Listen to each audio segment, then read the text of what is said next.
Slow Trek to Triumph, Book 5 in a Sunburned Land series, written by Juliette Duncan, narrated by Sarah Kennedy. Chapters 11 to 20. Chapter 11. The ruler was at work again. The itch wasn't unbearable, but it was aggravating, and Sean couldn't wait for it to be over. Why healing had to involve such a ridiculous process he would never understand, but he was happy to have the itches since it meant his time in a cast was coming to an end. It couldn't come soon enough. He growled as he tried to reach the exact spot. The family was seated around the dining table, same as they had for every meeting he'd ever been a part of. However, as frequent a participant in these meetings as he was, he'd never been to one where Frank wasn't there. It felt strange to see Olivia in his seat. "Would you stop that?" she said sharply, looking at him with annoyance. "Sorry, it's itching. I can't help it." "It's distracting," she replied, pursing her lips. "That's an understatement," he retorted, ruler still going. She groaned and rolled her eyes while shuffling the papers on the table before her. "Can we start?" "Sure," Nate said. It was obvious he was trying to appease his wife. She could be temperamental at times, at least in Sean's opinion. Highly strung. Everything had to be perfect. He couldn't imagine living like that. It seemed so time-consuming, so stressful. He couldn't tell her that, of course. She thought she was on top of everything, so saying that she was anything but would only offend her, and that was the last thing he wanted to do. Instead, once his itch was satisfied, he set the ruler aside. "Okay, we have some things to go over if this project is to proceed," she began. "If?" David asked. His question reflected Sean's feelings, but he wasn't bold enough to utter them. "Yes, if," she repeated. "The bank's requesting certain adjustments before they'll approve the loan." "What kind of adjustments?" Joshua asked, leaning forward. He glanced at Stella, who was also frowning. "Well, they can see the benefit of the bridge, but they're not sure they can justify the loan without further confirmation that we can service it, especially since we also carry the loan for Indigo. They also want to ensure that if they approve it, we'll be prudent with the management of the project since we're effectively overseeing it ourselves. They're going to require full access to the site for inspections, and they'll only agree to payments on a stage-by-stage basis." "Like if we're building a house?" David inquired. Olivia lifted her gaze and nodded, her expression passive, before she returned her focus to the documents. "Yes, exactly like that. These are the things they're asking for." She passed Sean the document first since he was sitting beside her. He took it and glanced over the requirements. The bank was doing its due diligence.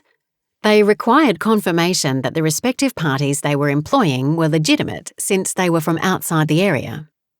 They were also requesting a schedule for work so that payments could be made by transfer for each stage of the process.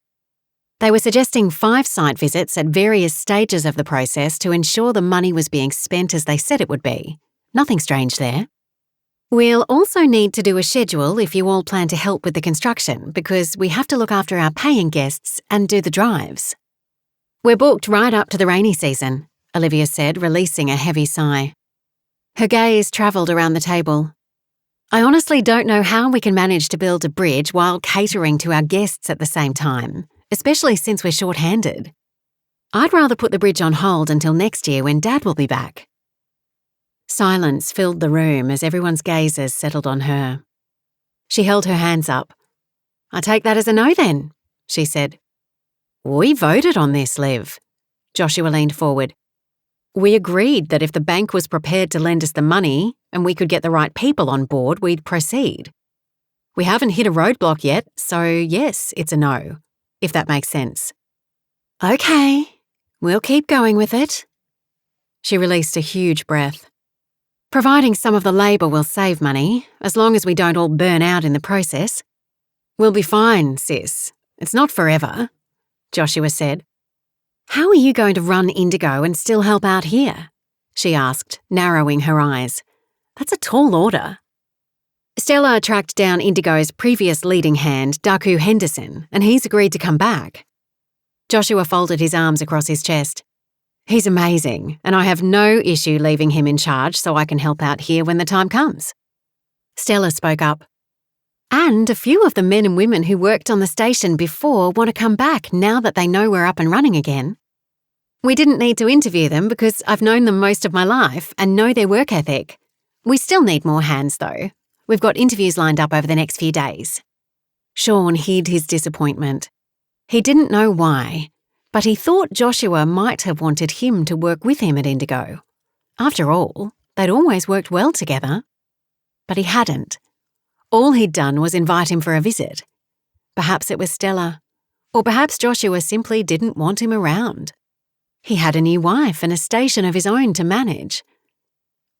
He was starting over. Why would he want the past in front of him as a reminder of all his mistakes? Good, you're on track then, Olivia said. When do you think you'll be getting the new cattle? I'm not sure yet, Stella confessed. She looked at Joshua, and Sean didn't miss the exchange between them. We'll get them when we get them, Joshua replied. Dad left that in my hands, and I have it under control. I've already spoken to Tamala, and he's all squared away. Sean couldn't help but grin as Joshua put Olivia in her place. She seemed to get the essence of the response, since she quickly backpedaled and changed the subject. So, I was thinking that only one guide will be needed for the smaller drives, which means that Joshua, David and Nate should be able to alternate between the drives and working on the bridge. But when the larger groups come through, at least 2 of you will need to be available. She looked at the other men but overlooked Sean. He clenched his jaw silently. This was how it usually was. Everyone talking, everyone doing something, and him stuck in the middle. He'd never been much on giving input before, but that didn't mean he couldn't or didn't want to. He narrowed his gaze. Where do I fit in with all this? I'll be able to help as soon as this cast is off. You won't need rehab time? She asked, angling her head, eyeing him with her cool gaze. He shrugged. Don't think so. Well, I'm sure if you can help, that will ease the load. Thank you, Sean. Olivia's gaze softened, and she almost smiled at him, but she still sounded condescending. You're welcome. He gave a nod and crossed his arms. She drew a long breath and placed her hands on the table. Okay, I'll put together the financials for the bank and make plans to meet with them again this week. When do you need my guys to come out? David asked. And what about the survey? Joshua asked. Don't we need that done first to see if we can even build where we want to? Where do we want to build this thing anyway? That's what the surveyors will do, Olivia replied. They're the best ones to determine the most suitable spot. Yes, but we should have some idea of where we think it should go, Joshua continued. What do you think it'll cost to have them traipsing up and down the place looking? We should tell them where we think it should go and have them tell us whether it's feasible or not. David nodded. I agree. We don't want to waste a second on this. It'll just add to the completion time, and the longer it takes, the more likely we'll run into the rainy season.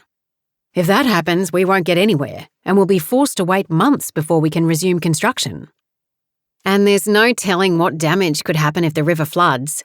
We could end up spending even more money on repairs or replacement than the initial construction, Joshua added. Which we don't want, David said. Okay, Olivia held up her hands. David, since the bridge was your idea, you have to have some idea of where you think it should go. Why don't you meet with the survey team and take them there? She suggested. Little Oliver began to fuss before he could reply.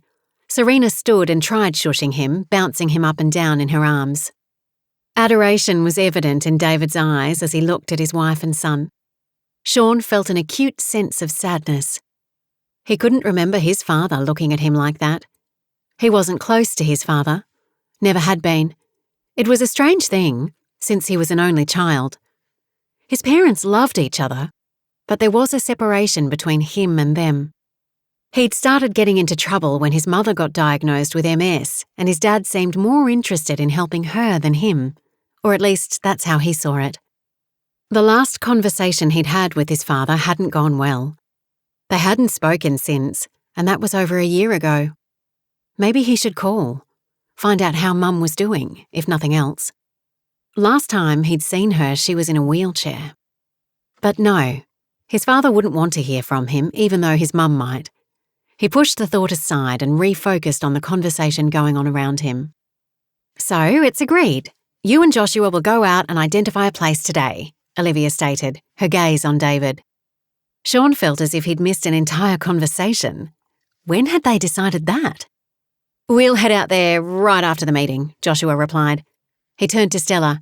Do you mind going back on your own? I can get a ride home later. She frowned. Did you forget that we have interviews today? No, darling, but I'm sure that you and Henderson can handle them. He placed a hand over hers and another look passed between them. Her expression brightened, but Sean groaned. Since when had his cousin become so mushy? A shudder ran down his spine. Yes, I guess we can manage, she said. So that's sorted.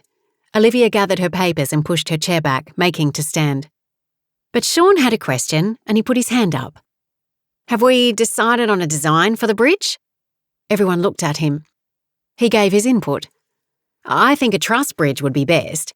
People have been using that design for years because it's strong and relatively inexpensive in comparison to suspension-type bridges.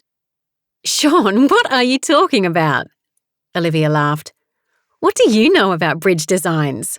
The last time I checked, you didn't have a degree in engineering. In anything, actually. Her words stung. It may have been a joke to her, but it wasn't to him. Yes, he wasn't as educated as the rest of them, but that didn't mean he was stupid. I did some reading, he replied curtly. It's the easiest way to learn about things. Her lips pursed. Why don't you join us, Sean? David's request took him by surprise. Join you? Where? To find a location for the bridge. I think you could be useful. You've lived on this station for a long time, and I'm sure you could think of some good places. David smiled. Plus, I think you'd like to get back out there. You can ride a horse with that arm, I'm sure. The chance to be useful? Sean didn't hesitate. Definitely. Where were you thinking of heading to first? The prospect of getting away from the homestead and out in the field again was intoxicating. I'm not sure, David replied. He looked to Joshua. Did you have a place in mind to start? Joshua nodded his head towards Sean. I think Sean can help you with that. I should get back home to help Stella with the interviews. Oh, that's okay, Stella countered. I can handle it if you want to help out here. Joshua took her hand. I'll be better off at home with you. Sean and David can handle this, can't you? He turned and looked at both him and David. Sean nodded. Yep, it's all under control. He knew exactly where to go, although he wouldn't mention it yet. The place held painful memories, but it was the ideal place for a bridge. Do you have any idea where we should start? David asked, leaning forward, finding his gaze. He looked eager to get going, and Sean could see that he wasn't the kind of man who dawdled on things. Yeah, I have a good place in mind, he replied softly. It didn't matter how many years had passed, speaking of the place where his aunt lost her life was always difficult. His gaze held David's. There were questions there, but he didn't ask immediately, and Sean didn't offer any further explanation. He'd tell David where they were going after they left, but until then, he'd stay quiet. Olivia cleared her throat. Do what you need to do and let us know when you've decided on a good spot. You should probably have a couple of places in mind in case the first one's not feasible. David nodded. Roger that. The meeting was virtually over after that. Olivia continued to talk, but Sean's mind was elsewhere. He was thinking of the river, the overflowing banks, and the spot where he thought the bridge should be built. It would be difficult for the family to cross there, at least to begin with, but he truly believed it was one of the best, if not the best place to build it.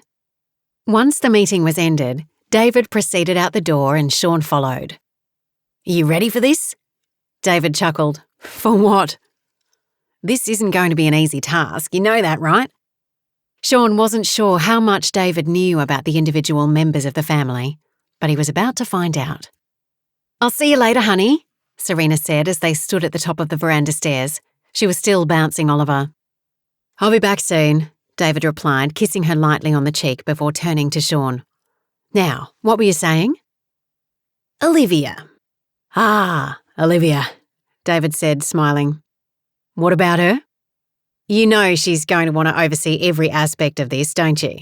My cousin isn't the kind of woman who can simply let you do things. She has to be involved. I got that. She means well, Sean stated, wanting to be sure David understood. Olivia never meant ill. She simply didn't come across in the right way at times. She's a bit controlling, he continued.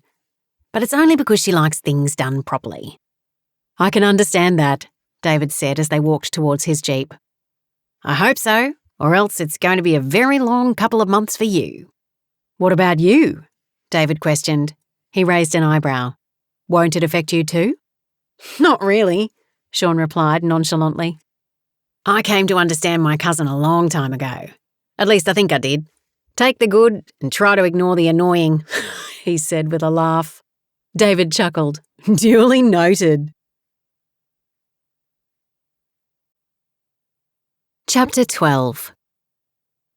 David worked surprisingly fast. Sean couldn't believe how quickly he was able to get his construction friend into action. The engineer was ready to start work on the design and building of the bridge. Nor could he believe how quickly Olivia had secured the loan approval from the bank, although once determined to accomplish something, there was little his cousin let stand in her way. At the end of the week, when she announced she'd secured the loan, everyone was speechless. That morning, Carter Johansson, the engineer, was due to arrive with David's friend Patrick Carpenter. Sean woke early but didn't eat. He felt anxious about the proceedings. They were entrusting him to present the places that he and David had identified as potential locations for the bridge. It was his time to shine. He didn't know why the task made him so nervous, but it did. Perhaps it was the look his uncle had given him and those last words. Help take care of this place until we get back, Sean. He wanted to make his uncle proud. He wanted to thank him in some way for allowing him to return to Goddard Downs. Sean raked nervous fingers through his shaggy hair as he waited for the men to arrive. He paced the yard, the urge for a cigarette burning the tip of his tongue. He'd given up the habit after he'd broken his arm, but when times of anxiety arose, the urge to take a drag reared its ugly head. He stopped pacing, closed his eyes and took a deep breath. There was nothing to be nervous about. He had it covered. It was just another trip around the station, no big deal. He opened his eyes as a large truck with a covered tray pulled into the station. Here we go. He stepped towards the approaching vehicle as David appeared through the front door with Nate hot on his heels. There was a huge grin on David's face as he jogged towards the first truck. Nate picked up the pace behind him, and the pair reached the truck as it stopped several feet from the house. Sean hurried to catch up and reached them just as David greeted one of the men in the cab. Patrick, good to see you. David, how you doing, mate?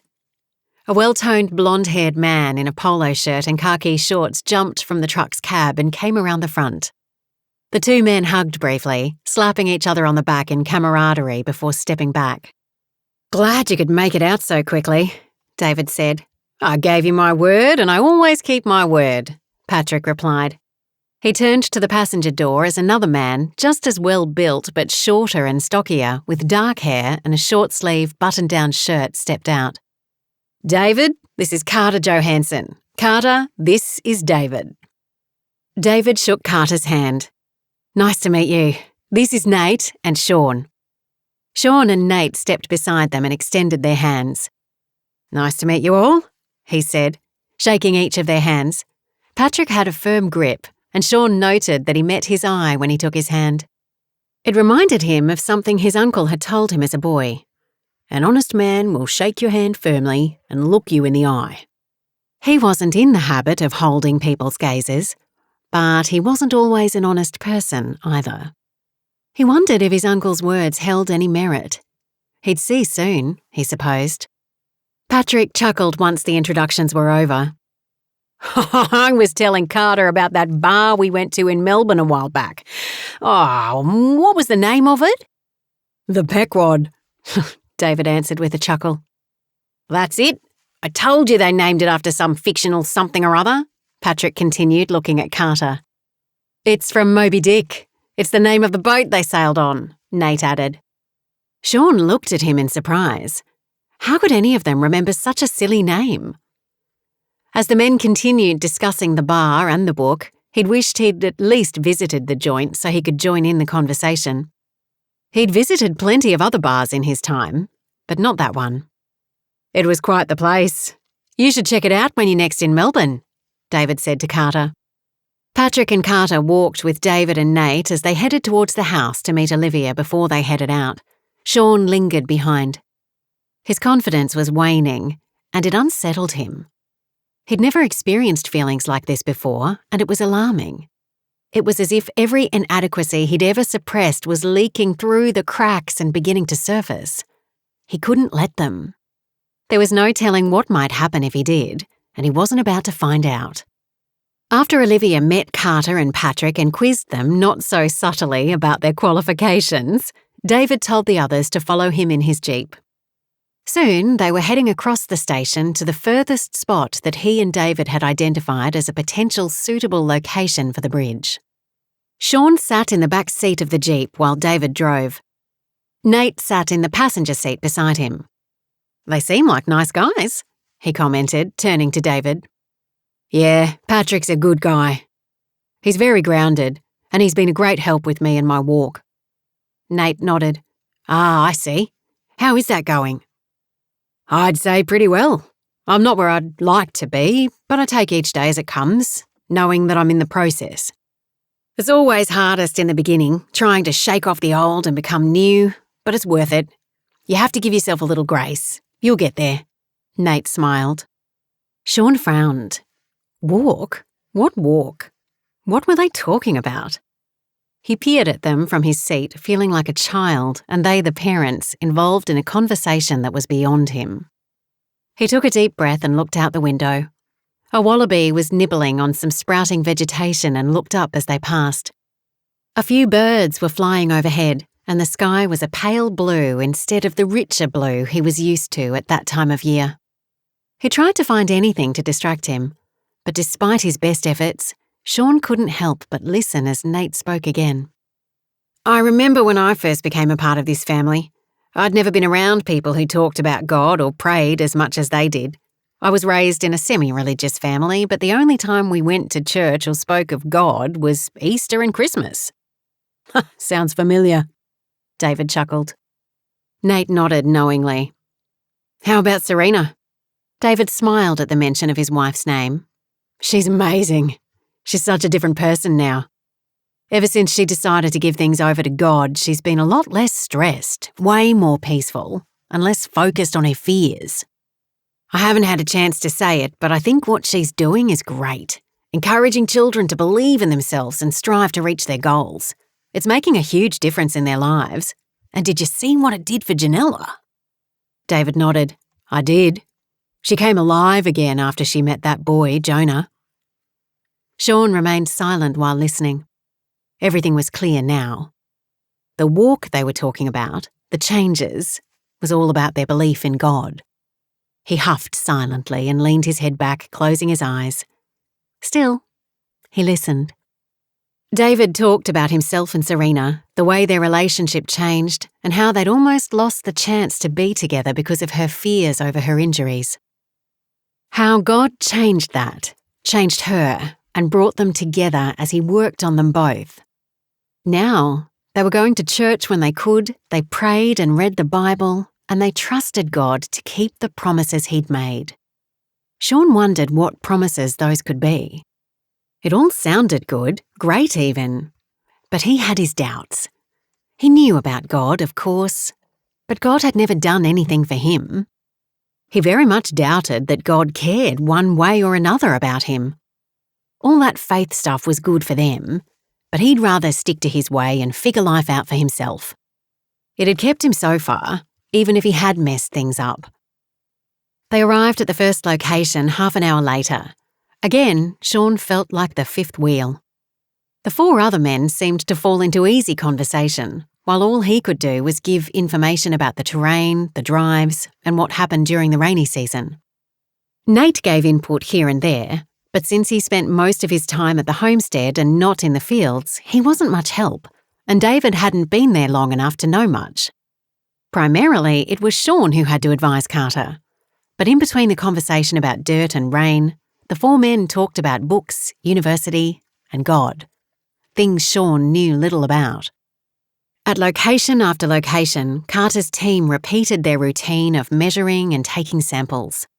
Sean wasn't entirely sure what they were doing, but it was gruelling work under the blazing sun. It was easier handling the heat on a drive. The continuous movement created a breeze and made the heat more tolerable. But standing around watching others work made it almost unbearable. Plus, he was bored.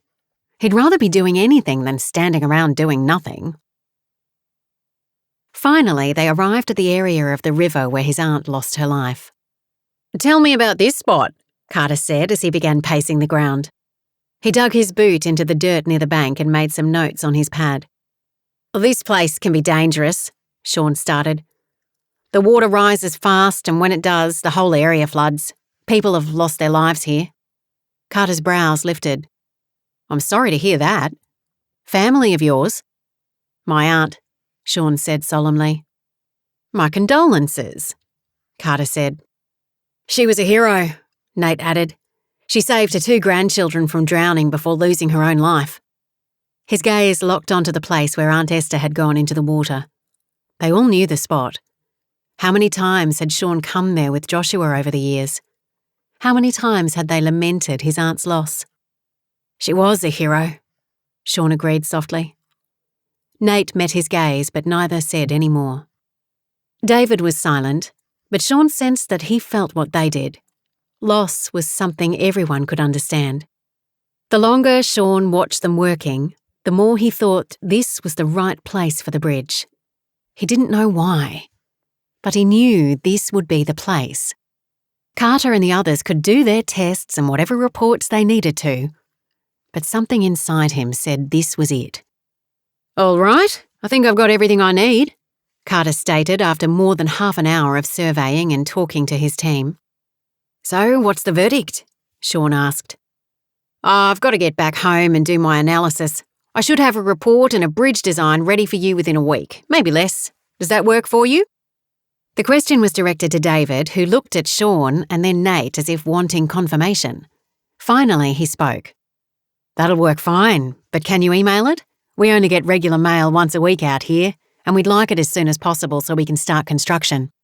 We need to have this finished before the rains come." "I understand," Carter said, closing his book, his arms settling at his sides. "We should get back to town now. We don't want to be on the road after dark," Patrick stated. David nodded. "We'll head back now. I'm sure you want to get home to Jean and the children." "Yes, she's planning something special tonight. I have no idea what, but I'll be in trouble if I get home late," Patrick replied with a laugh. Everyone was married. Sean groaned. It seemed that the world was conspiring to point out how alone he was. Not waiting for the others to join him, he trudged to the jeep and climbed in the back. Leaning his head against the seat, he closed his eyes, and they remained closed until they reached the homestead. Though they were closed, he didn't fall asleep. He listened as Nate and David continued talking like old friends. Their camaraderie reminded him of how he used to be with Josh.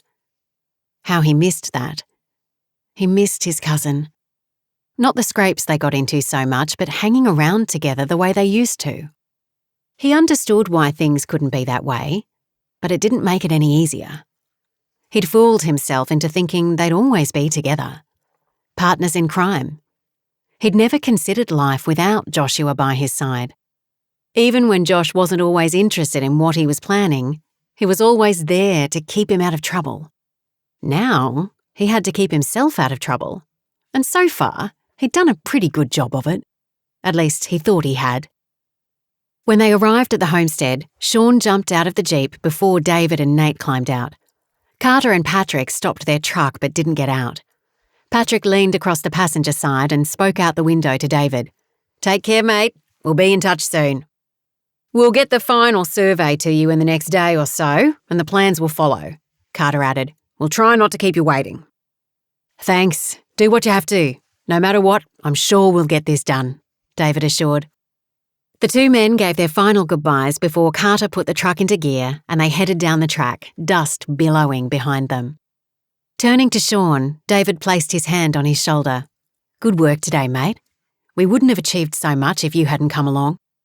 Sean shrugged offhandedly, although David's praise was a pleasant surprise. They would have eventually gotten through without him. "It was no big deal. It didn't take much to point out a few spots." "Yeah, well, your input was invaluable." Nate excused himself and headed inside, hunger his excuse. David remained next to Sean. "I didn't know about your aunt," he said. Sean shrugged. "Well, you weren't here. How would you know? Besides, it's been a long time." "Yes, but that doesn't mean it no longer hurts." "I wouldn't have wanted to upset you or Nate." David continued. "Don't worry, mate, everything's fine. When we get the report back and can get started, everything will get better. We need this bridge. We should have had it a long time ago, but we're getting it now, and that's all that matters." David agreed. "You hungry? I think Olivia was making lasagna today."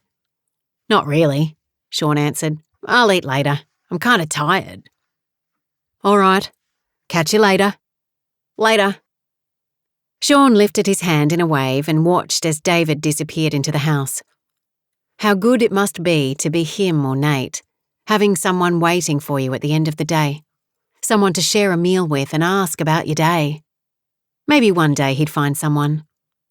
Then again, maybe he wouldn't. Who'd be interested in a jerk like him? Chapter 13. The next day, Sean woke with a headache. He often woke with a headache when he'd had a restless night, and last night he'd tossed and turned, although it was hard turning with his stupid cast on. The question of whether he'd made a good choice coming back to Goddard Downs still lingered in his mind. Now, laying on his bed and looking up at the ceiling, he wasn't sure.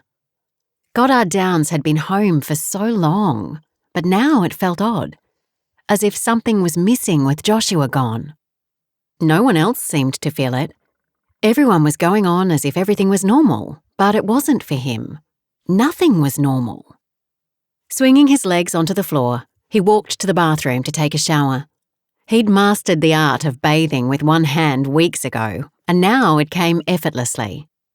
He didn't have to think of where to put his arm. It went there automatically. Once he was clean, he had to decide what to wear. His wardrobe consisted mainly of t-shirts and jeans, but today he felt like wearing something different. Perhaps an outfit change would improve his somber mood. A button-down shirt, perhaps. Something a bit smarter. He chose a dark blue plaid shirt and light blue jeans, and once dressed, looked himself over in the mirror, raking his good hand through his hair.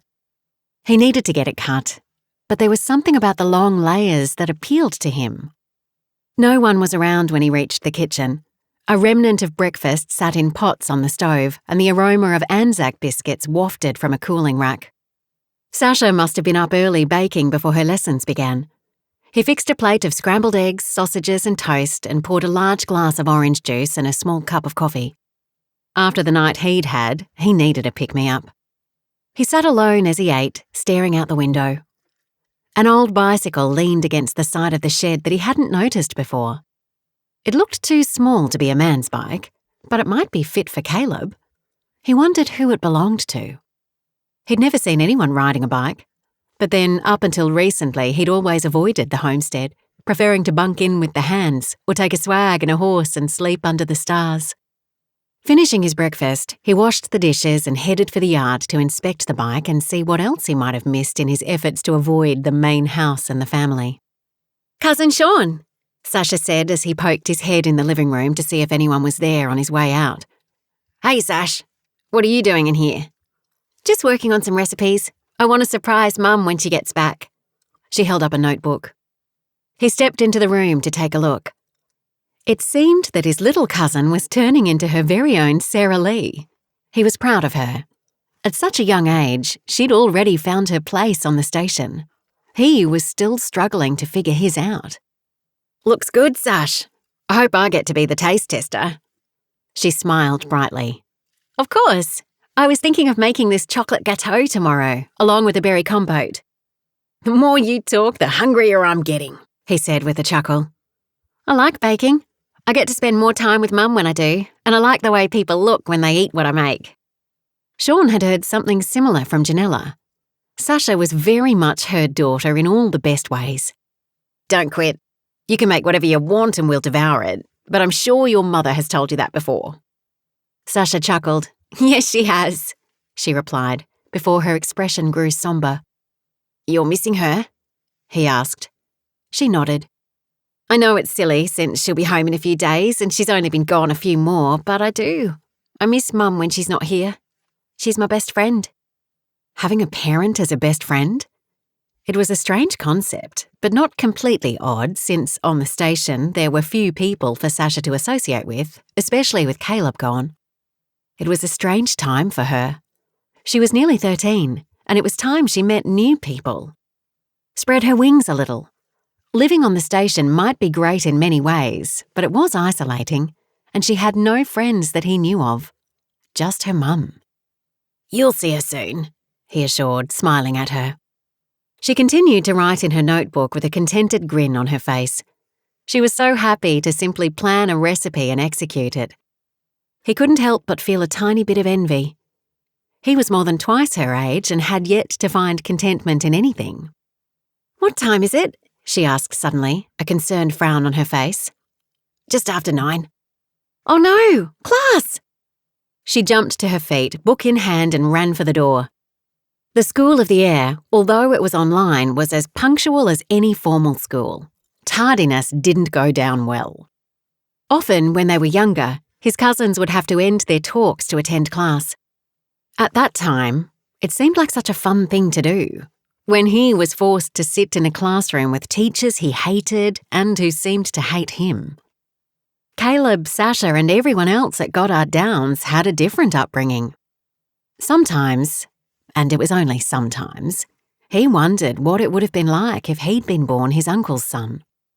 He shook the thought from his mind and headed outside, shielding his eyes with his hand against the brilliant sun. It was another cloudless day, but the wet season was coming. Sooner than they wanted to believe, the rains would come, turning the parched earth into sludge, and their chances of making progress on the bridge would be almost impossible. They had to do everything they could now, before running out of time. Shoving his good hand deep into his pocket, he headed for the shed and the bicycle. As he reached it, Troy, one of the hands, walked by. Sean stopped him. "Hey, Troy, do you know who this bike belongs to?" He shook his head. "It's been standing there for months. I think it was something Frank found in the shed. He said he was going to fix it up, but I guess he didn't get around to it." Sean looked at the rusted metal and peeling paint. The frame was larger than it seemed from the kitchen, and although worn, it appeared sound and almost rust-free. The tyres were completely flat but still had plenty of tread. He pulled the bike off the wall to get a better look. "I can fix this." His words were random, a thought spoken out loud, but the moment he uttered them, he knew he'd do it. He smiled to himself. It was the perfect gift to give his uncle when he returned. If Uncle Frank wanted it fixed, then he would do that for him. He might not be able to do more, but he could do this. He looked around the yard. Everyone was busy, so no one took notice of him. However, as he stood there, he noticed more. The paint on the buildings was faded and peeling in places. He kicked at the boards near the base of the shed and a few came loose. "This place is falling apart," he muttered. He spotted another hand across the yard and called to him. "Mac!" "Hey, Sean. How's your arm?" Mac Johnston was a tall man, heavy-set, with dark olive skin, light brown hair, and dark eyes. He'd worked as a foreman at another station, but after suffering some health issues, had joined the team at Goddard Downs and was responsible for maintenance. "Mac, when was the last time these boards were repaired?" He scratched his head as he considered the question. Finally, he answered. "About 3 years ago. Your uncle hasn't been concerned about certain maintenance issues in a while, not with all the trouble regarding the cattle ban. He wanted me to focus on more important things." Sean nodded. He understood his uncle's concerns. Still, things were better now. The cattle drives had seen to that, and with the new deal with Tamala, there was more than enough money to arrange for a few repairs. He was sure Olivia would approve. Repairs now would cost less than repairs later, And, along with the bridge, they could be looked at as one large plan to improve the station. Sean spent the rest of the day with Mac, noting the things that needed fixing and making schedules for things that could be done in the future. It felt good to be doing something constructive and helpful for a change. "I'll get this all together and typed up to give to Olivia," Mac stated once they'd finished their walkthrough. "Don't tell her it's from me," Sean said quickly. Mac looked at him curiously. "It's better if it comes from you. It'll show that you're ahead of things and make you look good." "And what about you?" Sean shrugged. "What about me? This isn't my usual responsibility. I just wanted to help. No one needs to know about it," he answered, somewhat defensively. He doubted very much that anyone would listen to him if he brought it up. They were more likely to take Mac seriously. "Sean? What's going on?" Joshua's voice was unexpected. Sean hadn't expected his cousin to be back at the station until the next family meeting. "Mac and I were just going over a few repairs. Can't have Indigo outshining Goddard Downs," he said jokingly. He turned and looked at the truck. Stella was climbing out, her long legs easily reaching the ground.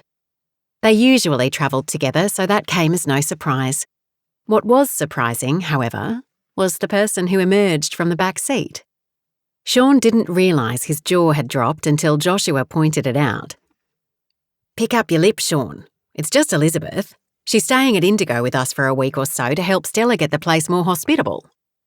"What are you talking about? I wasn't staring," Sean grumbled. "I didn't say you were. I said close your mouth," Joshua reiterated with a laugh. Mac laughed with him, and Sean felt distinctly put on the spot. He felt it more as Stella's cousin Elizabeth walked towards them. Her dark curly hair was in a ponytail on top of her head, and she was wearing shorts and a sleeveless t-shirt that clung to her curvy body. He had a hard time tearing his gaze away. "Hi, Sean," she said softly. It had been over a month since he'd last spoken to her. They talked a little after Joshua and Stella's wedding, but she was always busy and it never seemed like a good time to catch up. "Elizabeth?" he replied, tipping his hat. "Nice to see you." "You too."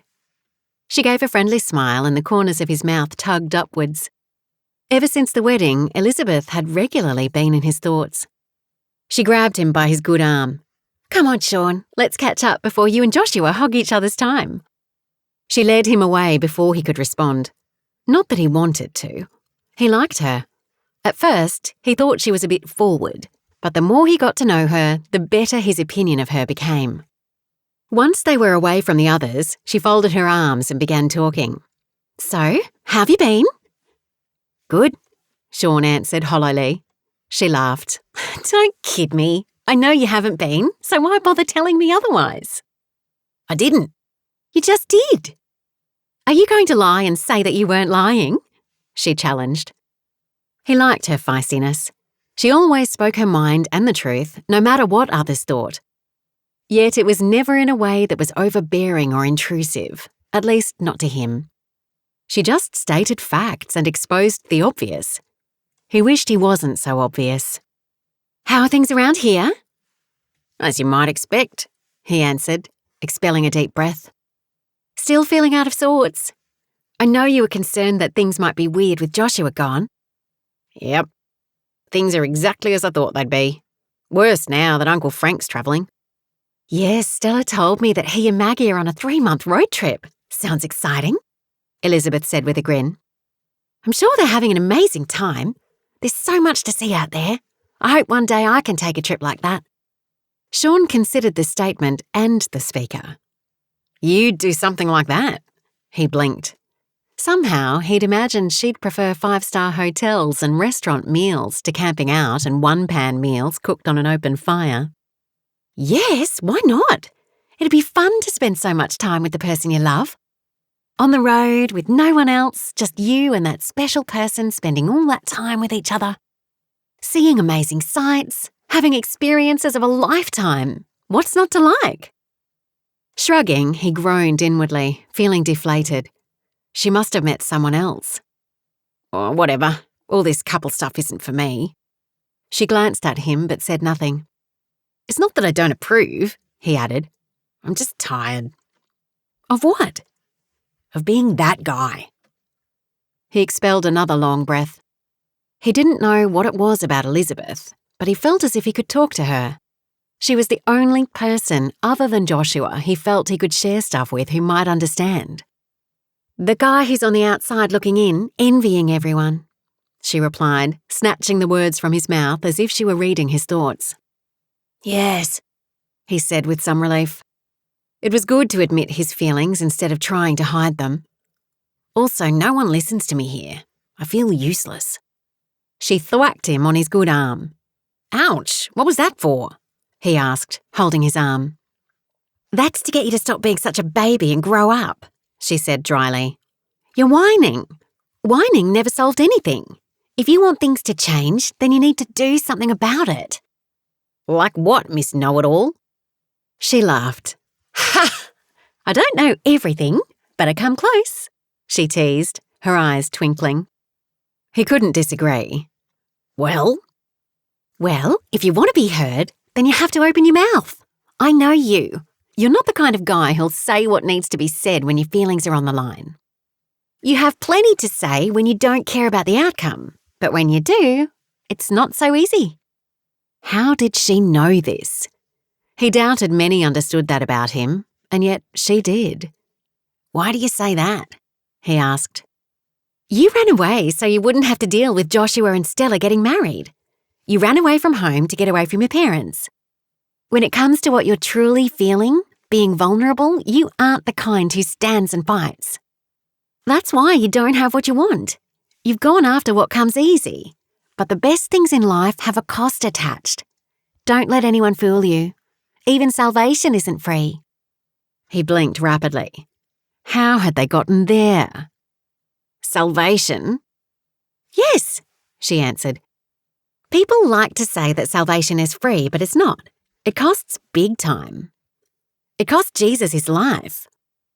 Once again, she had a way of making him mute. He didn't share her feelings about God, but when she spoke, her passion almost made him want to. Almost. She believed so fervently, but she didn't bombard him with a barrage of words. She believed everything she said, and it was the way she lived her life, each and every day. He admired that kind of conviction. "So, what are you saying I should do?" "I'm saying it's time you got off your butt and did something about what you want. Whatever that is won't come to you simply because you think about it. You have to take action." "But no one listens." A finger shot up to his lips to silence him. "Stop.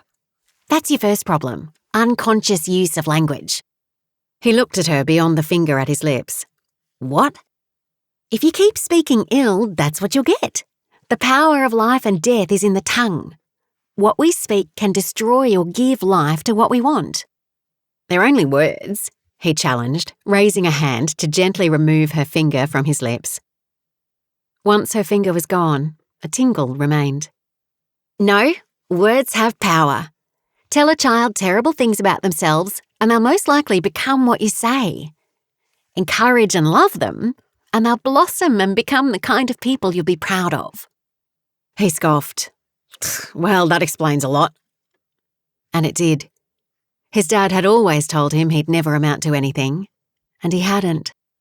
She nodded, as if she understood. "Start changing what you say, and it'll change the way you think. A better attitude makes the process easier. Try it and see what happens. It works, believe me." He looked at her with skepticism. "You need to give of yourself," she continued. "People can benefit from all of your experiences. You may not see it, but anyone who's lived the life you have has a lot to share. Our testimony isn't just for us, it's for others." "A testimony?" She smiled. "Yes, a testimony. You have one." "No, I don't." He didn't have anything to give people. What he'd been through in life couldn't help anyone, except to show them what not to do. Who wanted to know that? "Try something new, Sean. What have you got to lose?" "Yes, Sean. What do you have to lose?" Joshua strode towards them, his brow creased. "Nothing, cuz. Nothing at all." "Good. Sorry to interrupt whatever you were talking about, but Stella needs you, Liz." She nodded, but before she left, she reached out and squeezed Sean's hand. Be bold, Sean. People care about you more than you think. She smiled and walked off. As he watched her go, he wondered if there was any truth in her words. Something inside of him wanted to believe what she'd said, but a part of him still doubted. Why would people care about him after all the messes he'd created? His gaze locked onto her swinging ponytail as she continued to the house. Man, she was something else. Chapter 14. Frank enjoyed Fred and Mabel's company. The couple had delighted him and Maggie with their stories, but it was their insight that grabbed his attention the most. They'd shared a lot during the few hours spent together around the fire, leaving an indelible impression on him. He and Maggie had talked into the night, and as a result, their plans had changed. Maggie's rigid schedule went out the window for a more spontaneous and carefree experience. Whatever was supposed to happen would. They wouldn't worry about getting to this place or that on time and seeing everything. Instead, they'd simply enjoy every second they had together and make each moment special. I'd rather photograph you, Maggie said, brushing her hair from her face as she stood in front of a large boab tree. The trunk was 6 times her size and twice her height, with branches reaching out in all directions as if trying to catch the very rays of sunlight shining down on her. Frank smiled. I know you would, but I refuse to let all the pictures on this trip be of me. If you had your way, you wouldn't be in one of them. He checked her image on the camera screen. She was radiant. He could look at her all day and never be bored. Come over here with me, she said, beckoning to him with one hand. The idea is for both of us to be in the photos, isn't it? I will, my love, but first I want to capture you. She smiled. You already did that. A grin spread across his face. And what a fortunate man I am. We are both blessed, she replied. The grin on her face matched his, and the warmth of her love shone through. He was glad they'd tossed aside their plans and were allowing God to direct their trip. It was a novel idea, but one that appealed to him, Maggie as well. It was funny, but the older they got, the more they wanted to rely on God. When he was young, he thought he could conquer the world on his own. It was only when he truly acknowledged his need of God that he achieved the success he craved. Now, more than ever, he was willing to hand the keys of his life over to the Lord. He set the timer on the camera for 20 seconds and then sprinted to where Maggie stood. Get on the other side, he said, rushing to the right of the tree and trying to wrap his arms around it. Understanding his intent, she quickly did the same. Laughing, they turned to face the camera as the alarm chimed moments before the camera snapped. As they strolled back to the truck, Maggie's phone dinged several times. The reception on their phones had been spasmodic, and whenever they were in a spot that picked up a signal, even for a few seconds, several messages often came through at once. They must have just walked into one of those spots. His phone dinged as well. The message was from Olivia and had been sent 2 days earlier. Dad, the loan has been approved. We're proceeding with the bridge unless you tell us otherwise. Hope you're having an amazing time. Love, Olivia. XX. Short and to the point. Typical Olivia. He chuckled to himself as he sent back an even briefer reply. Happy to proceed. Having a great time. Love, Dad. Maggie had pulled her phone from her pocket, and as she scrolled through her messages, she stopped dead. What's wrong, my love? He asked. Nothing at all. When she lifted her face, it was beaming. There's one from Janella. She's decided to go to school. That's wonderful. I'm so pleased to hear that. So am I. But she sent the message a couple of days ago, so she's probably wondering why I haven't replied. Well, you'd better do that now. Tell her congratulations from me. I will. Maggie smiled as she began typing her message. Frank closed his eyes and thanked God for giving Janella direction, but a flood of other emotions broke upon him in waves. It was the right thing for her to do, he was sure of it, but it meant that she and Sasha would be leaving Goddard Downs, even if only for a time. His family was diminishing. Esther and Julian were gone. Joshua was living at Indigo, Caleb was in Darwin, and now Janella and Sasha would be leaving. He needed a moment to process it all. Maggie placed a gentle hand on his arm. "Are you all right, Frank?" He nodded. "I'm fine." Tucking the tripod under his arm, he took her hand and continued towards the truck which was parked on the side of the Gibb River Road. A layer of red dust covered the bottom half of the cab and camper. Each time they passed another vehicle, it was like driving through a dust storm.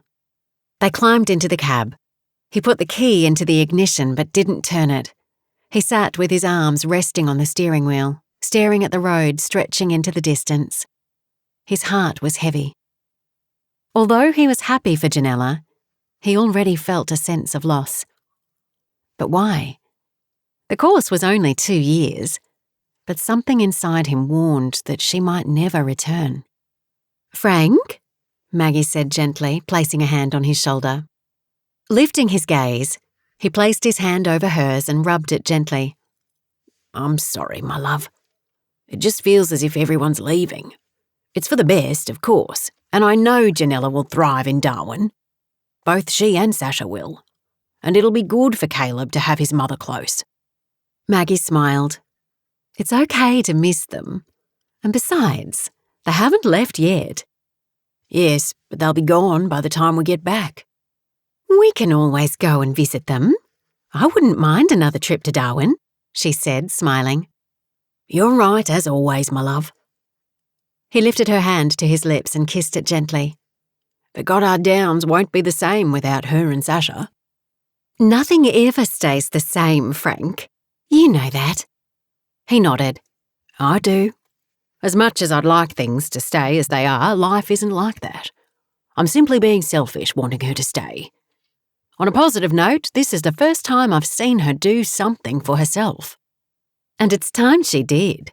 I'm so glad she's decided to do it." "So am I," he said, drawing a slow breath as he started the engine. "You're over your tizzy then?" Maggie asked, grinning. "Tizzy? What's that?" "You don't know?" "I wouldn't ask if I did," he said, chuckling. "And you call yourself an Aussie?" "I am an Aussie. I'm as Aussie as they come." She reached out and placed her arm across his shoulders. "I know. I love that about you, Frank." "You still haven't told me what a tizzy is." He turned and faced her. "It's when you get wound up about something." "Are you saying I was wound up?" She shrugged. "Maybe." He laughed. "You're incorrigible." "I'm not," she laughed with him, lightening his heart. "Thank you, Lord, for Maggie," he prayed silently. The next stop was Tunnel Creek, which they reached after an uncomfortable half-hour on the corrugated Leopold Downs Road. Frank pulled into the small parking area and they had a quick bite to eat while reading the information board. "Wow, I didn't know this is the oldest cave system in the state," Maggie said. "And you didn't tell me there are crocodiles in the water." She turned and faced him. "I'm not sure I want to do it now." He chuckled. "They're just little freshies, love. They won't hurt you." "But we have to wade through the water." Her eyes were wide. "Hundreds of people walk through every day and come out the other side. Only 1 or 2 don't make it." The grin on his face made her laugh. She swatted him with her hand. "Stop making fun of me." "I'm not, my love." "Yes, you are." He laughed with her. "I'm sorry. Come on, let's do this." He held out his hand, and after a quick hug, they strolled back to the truck to grab their headlamps and change their shoes. A short path led towards the cave, but they had to clamber over and between huge boulders to reach the entrance. "That was a mission in itself," Maggie exclaimed, panting and leaning against a large rock while taking a sip of water from her bottle. "Are you okay, Frank?" "Right as rain." He forced a smile and drew a slow breath. Truth was, he was struggling. It frustrated him because he'd been fit and active his entire life. But he'd get through this. He simply had to push harder and not give in. After catching their breath, they entered the cave, pausing to let their eyes adjust to the darkness. The cave was cavernous, with little waterfalls tumbling over the ledges on the sides, the water trickling into the large pool below. Huge stalactites dangled from the ceilings. The creek ran through the cave, and the only way to reach the other end was to wade through it. He faced Maggie. "Are you ready?" "I guess so. I truly hope I don't come face to face with a crocodile, harmless or not." "Hold my hand, we'll be fine." He reached out and grasped hers before they stepped into the water. At the beginning of the dry season, the water would have been much deeper. Now, it came only to his knees, but it was murky and dark, and the bottom was rocky. "Are those eyes over there?" Maggie whispered. Frank followed the direction she was pointing. His torch picked up 2 sets of eyes belonging to freshwater crocodiles. He couldn't lie. "Yes," he said. "Crocodiles?" "Yes, but they won't bother us." She slipped her arm through his and clung tighter. Halfway through the tunnel, the ceiling had caved in, allowing light to penetrate the darkness. Small bats flitted in and out, and tree roots growing through the gaps looked like gnarled fingers of an old woman. Then it grew dark again. Finally, light appeared up ahead. Emerging into bright daylight, Maggie's face filled with relief. "We made it!" "Yes, but we have to go back the same way," Frank chuckled as her face dropped. "It wasn't that bad, was it, love?" "No. I just need to get over my fear of being eaten by a crocodile, that's all." Later that day, after they'd set up camp at the Winjana Gorge campsite and were sitting around the fire after dinner drinking tea, Frank asked Maggie if she missed working. She was silent at first and stared into the fire. He wasn't sure what had prompted the question.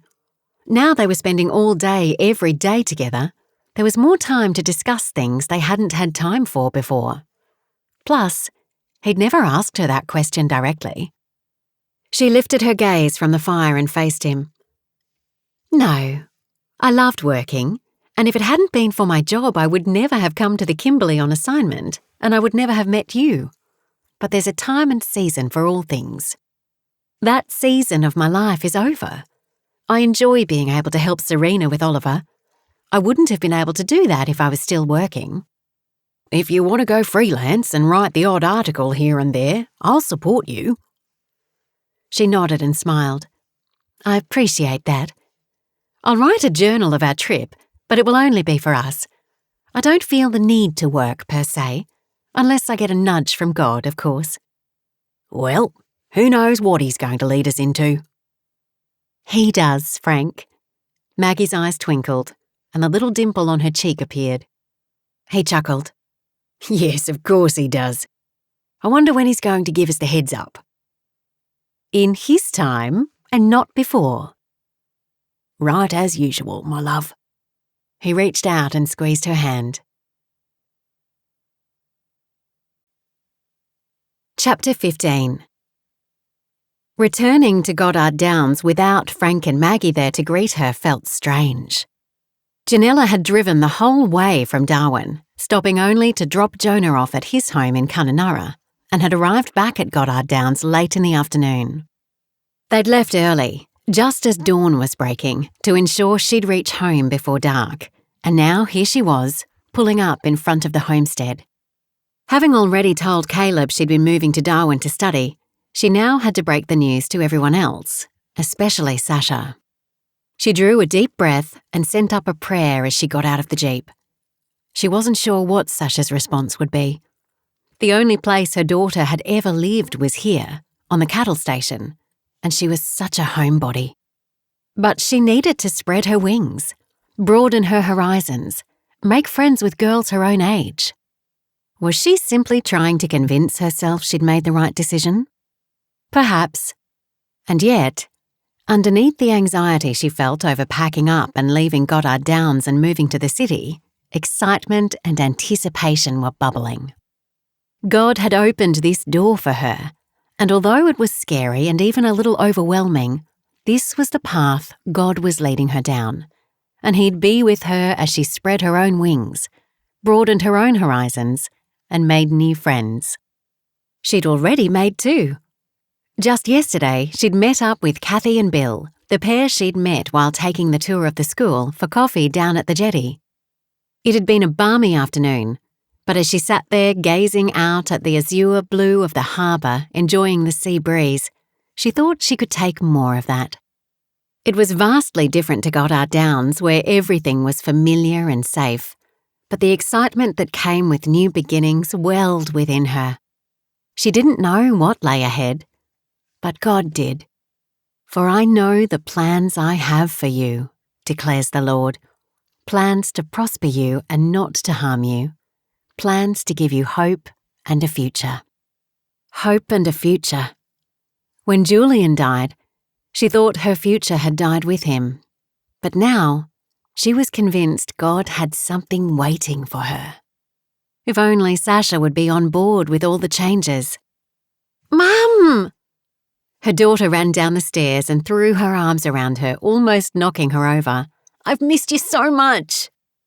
Janella laughed. "And I've missed you too, honey."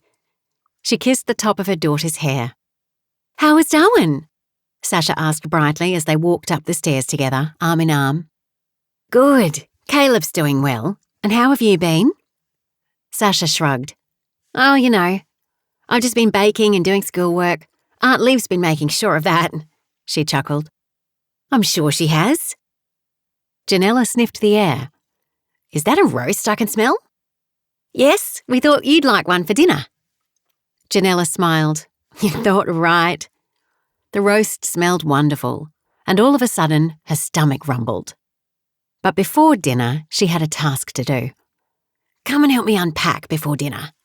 "Sure." They headed to her bedroom, and as they began to unpack, she drew another deep breath. "Sasha, there's something I need to tell you." Sasha's eyes searched Janella's face, her brows knitting together. "What, Mum?" Janella sat on the bed and took her hand. "You remember that Jonah applied to go to culinary school?" "Of course," she said, her expression perplexed. "He couldn't stop talking about it." "Do you remember that I applied also, just to support him?" Sasha nodded. "Yes." "Well, I got accepted." The expression on her daughter's face changed immediately. Her eyes popped and a grin spread across her face. "Really?" "I did," Janella replied, laughing as Sasha threw her arms around her neck and hugged her tightly. "Mum, that's great! That's better than great. Does Caleb know? Was that why you went to Darwin?" The questions came so quickly that Janella hardly had time to form answers before Sasha was on to the next one. Finally, after she'd exhausted herself, Janella answered. "Yes, your brother knows, and yes, that's why I went to Darwin. I wanted to see the school for myself, not only for Jonah, but to see if I could fit in. I didn't want to accept the placement if I didn't think I'd like it or couldn't handle it." "You can handle anything, Mum," Sasha said confidently. Knowing that her daughter believed in her filled Janella with new excitement. She shifted on the bed and sat squarely in front of her, taking both her hands. "The school was wonderful. Jonah and I have both accepted. I know I should have talked to you first because this involves you as much as me, but I felt it was the right thing for all of us." Sasha stilled as she looked into her mother's eyes. "You mean we'd both be leaving Goddard Downs?" "Yes. A few weeks before the term begins. We'll have to find a place for us to live and a school for you to go to." "No more School of the Air?" Janella shook her head. She was unsure how Sasha felt about that. Although she didn't actually see her fellow students or teachers in person, over the years they'd built up friendships. They understood each other, since all the other students had similar experiences living in isolated, remote places. Would she be happy letting that go? Would she feel threatened going to a proper school, wearing a uniform, making new friends? Janella needn't have worried. The light that exploded in Sasha's eyes at the news was answer enough. How had she not realised her daughter was so keen to go to a proper school? "You mean it? I'd get to attend secondary school? A real secondary school?" Once again, her daughter tossed her arms around her neck as Janella laughed. Sasha's excitement was contagious. I take it you're okay with it? Okay with it? It's wonderful. I've always dreamed of attending a normal school with other students, and I'll get to be near Caleb. Plus, you'll get to do something you love, Mum. What's not to like about that? You aren't nervous at all? Shaking her head vigorously, she jumped to her feet. Can I go tell my friends? They'll be so jealous when they hear I'm going to a real school. Janella stood as she laughed. Not yet. When was the last time your hair was done properly, young madam? Sasha grimaced. Last time you did it? Well, sit down and let me fix it before dinner. I won't let you sit at the table looking like a bird's nested in your hair. Sorry, Sasha said with a sheepish grin while easing herself into the chair in front of Janella's dressing table. Pass me the brush, Janella said, holding her hand out. Sasha passed it and Janella began brushing the knots out. Sasha's hair had grown so long, but she refused to have it cut. Janella did her best to braid it into a neat style most days, although Sasha would be happy to simply wear it in a ponytail. Mum, do you think I could bake treats to sell? The question came out of nowhere, taking Janella by surprise. Sell? Why would you want to do that? She asked, lapping one strand of hair over another. To help. Janella was confused. Help with what, Sasha? With school. I know you have to do everything yourself now that Dad isn't here. I want to help by earning some money. The melancholy in her daughter's voice tugged at Janella's heart. Sasha, honey, you don't have anything to worry about. We're fine. I've seen those shows on television. The father dies and the mother's left to do everything herself, and it's hard. I don't want things to be difficult for you, Mum. Not if I can help. I've been working on recipes the entire time you've been away. I want you to try them, and then, if you like them, I'll sell them to some of the hands on the station and maybe at Indigo Downs as well. And when we move to the city, I could sell them there too. Tears sprung to Janella's eyes. She shifted to the side and took her daughter's hands, studying the long, slender fingers and soft skin. Sasha worked so hard already, but taking care of the family wasn't her responsibility. It was Janella's. Sweetheart, that's so sweet and thoughtful, and I appreciate you wanting to help, but it's okay. Dad left us well looked after, so we don't need to worry about money. We're going to be just fine. But you never buy new clothes. No, but I might start. Really? Can we go shopping in Darwin, just you and me? I'd love to get one of those new outfits Marcia got when she went shopping with her mum. I wouldn't want to look out of place. After all, it's not Kununurra, it's Darwin. It's more fashionable. Sure. Janella chuckled again. There's a whole new world waiting for us, Sash. She smiled as she returned to her place behind the chair and parted out another section of her daughter's hair. She continued braiding as Sasha pumped her with questions. When can we start looking for schools? I want someplace near Caleb. Do you think there'll be a school near his? Does his school take my year level? Could I go to school with him?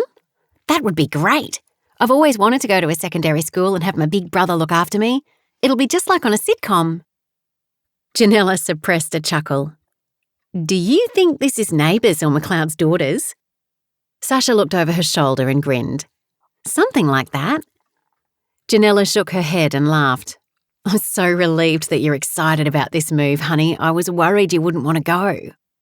It's not that I don't like it here, Mum. I love it here. It's just there seems to be so much else out there that I don't know about and I've never seen except on the telly. I guess I want to know more about lots of things.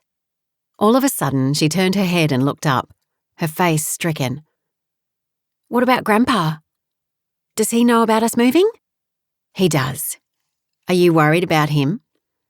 I just realised that he might be sad if we go. Sasha answered solemnly. I know he misses Dad, and I wouldn't want him to be sad because we're gone too. Your grandfather's already given his blessing on this. In fact, he encouraged me to go after it, Janella said. Did he? Sasha asked, her expression brightening. Janella nodded. He did, and he said that we'd have all the support he can give us. He thinks I'll do well. You will, Mum. I know it. I'm going to miss him though. As will I. But it's not forever, and perhaps he and Maggie can visit us. Well, that would be nice. It would, Janella said, nodding. Now, turn your head back so I can finish this braid. It'll take all night if we keep going at this pace. Sasha giggled and turned her head. Janella continued to braid. They were going to face some changes in their lives, things she couldn't begin to anticipate. But she was ready. Whatever lay ahead, God would be there with her. He wouldn't have opened the door if he hadn't already prepared the way for her and her children. It was scary and exciting at the same time. She'd relied on Julian for so long, deferring to him in every decision other than what to cook. Making a decision without him felt strange, especially a decision as monumental as this one. She continued to braid as Sasha talked. She didn't speak, just let her daughter express herself while she listened attentively. Like Caleb, Sasha was growing up and changing. The little girl she was before her father died was gone. The more Janella thought of it, the more benefits she saw in moving away for a while. She'd have to stand entirely on her own for one thing, and though it was nerve-wracking, it was also exciting. She'd never been solely responsible for their family before, and though she knew she could do it, it was still foreign territory to her. She loved being married. She loved having a husband to talk things over with, to arrive at decisions together, to bear each other's burdens, to support one another. Julian used to tell her that she allowed him to be the man he wanted to be, and even when he messed up, she stood by him and encouraged him. But he also made her better, although she wasn't sure he'd known that. On the outside, apart from gaining a little weight and growing a few grey hairs, she hadn't changed that much since her teenage years when she and Julian had fallen in love. But marrying him and having his children had changed so much for her. Being part of the Goddard family had contributed. With him and his family, she'd found love, acceptance, and a place for herself in their midst when it may have otherwise been difficult anywhere else. No one ever looked down on her at Goddard Downs. No one saw the colour of her skin over who she was. The Goddards were some of the most loving, caring, and accepting people she could ever have wished to know, and they'd helped her see that the prejudices of the world didn't have to rule her or her thinking. Julian helped her to find a way to love past the hurts of her childhood and the instilled doubts she was still overcoming. Goddard Downs had done far more for her than anyone knew. It was going to be strange leaving, but she also knew it would always be home. But now, she had to tell the family that she and Sasha would be moving to Darwin. Although perhaps she should wait a while. They had enough going on without her dropping this bit of news on them. But could Sasha keep it a secret? Somehow, Janella doubted it. Chapter 16. Snatching glances of her husband as they drove along the coast to their next destination, Maggie couldn't help but grin. The Dampier Peninsula was a spectacular stretch, bordered by glistening blue water and white sandy beaches framed by ochre-coloured rock formations. She leaned forward in her seat, camera trained in her hands as she snapped photo after photo, watching as the sliver of blue grew larger and larger.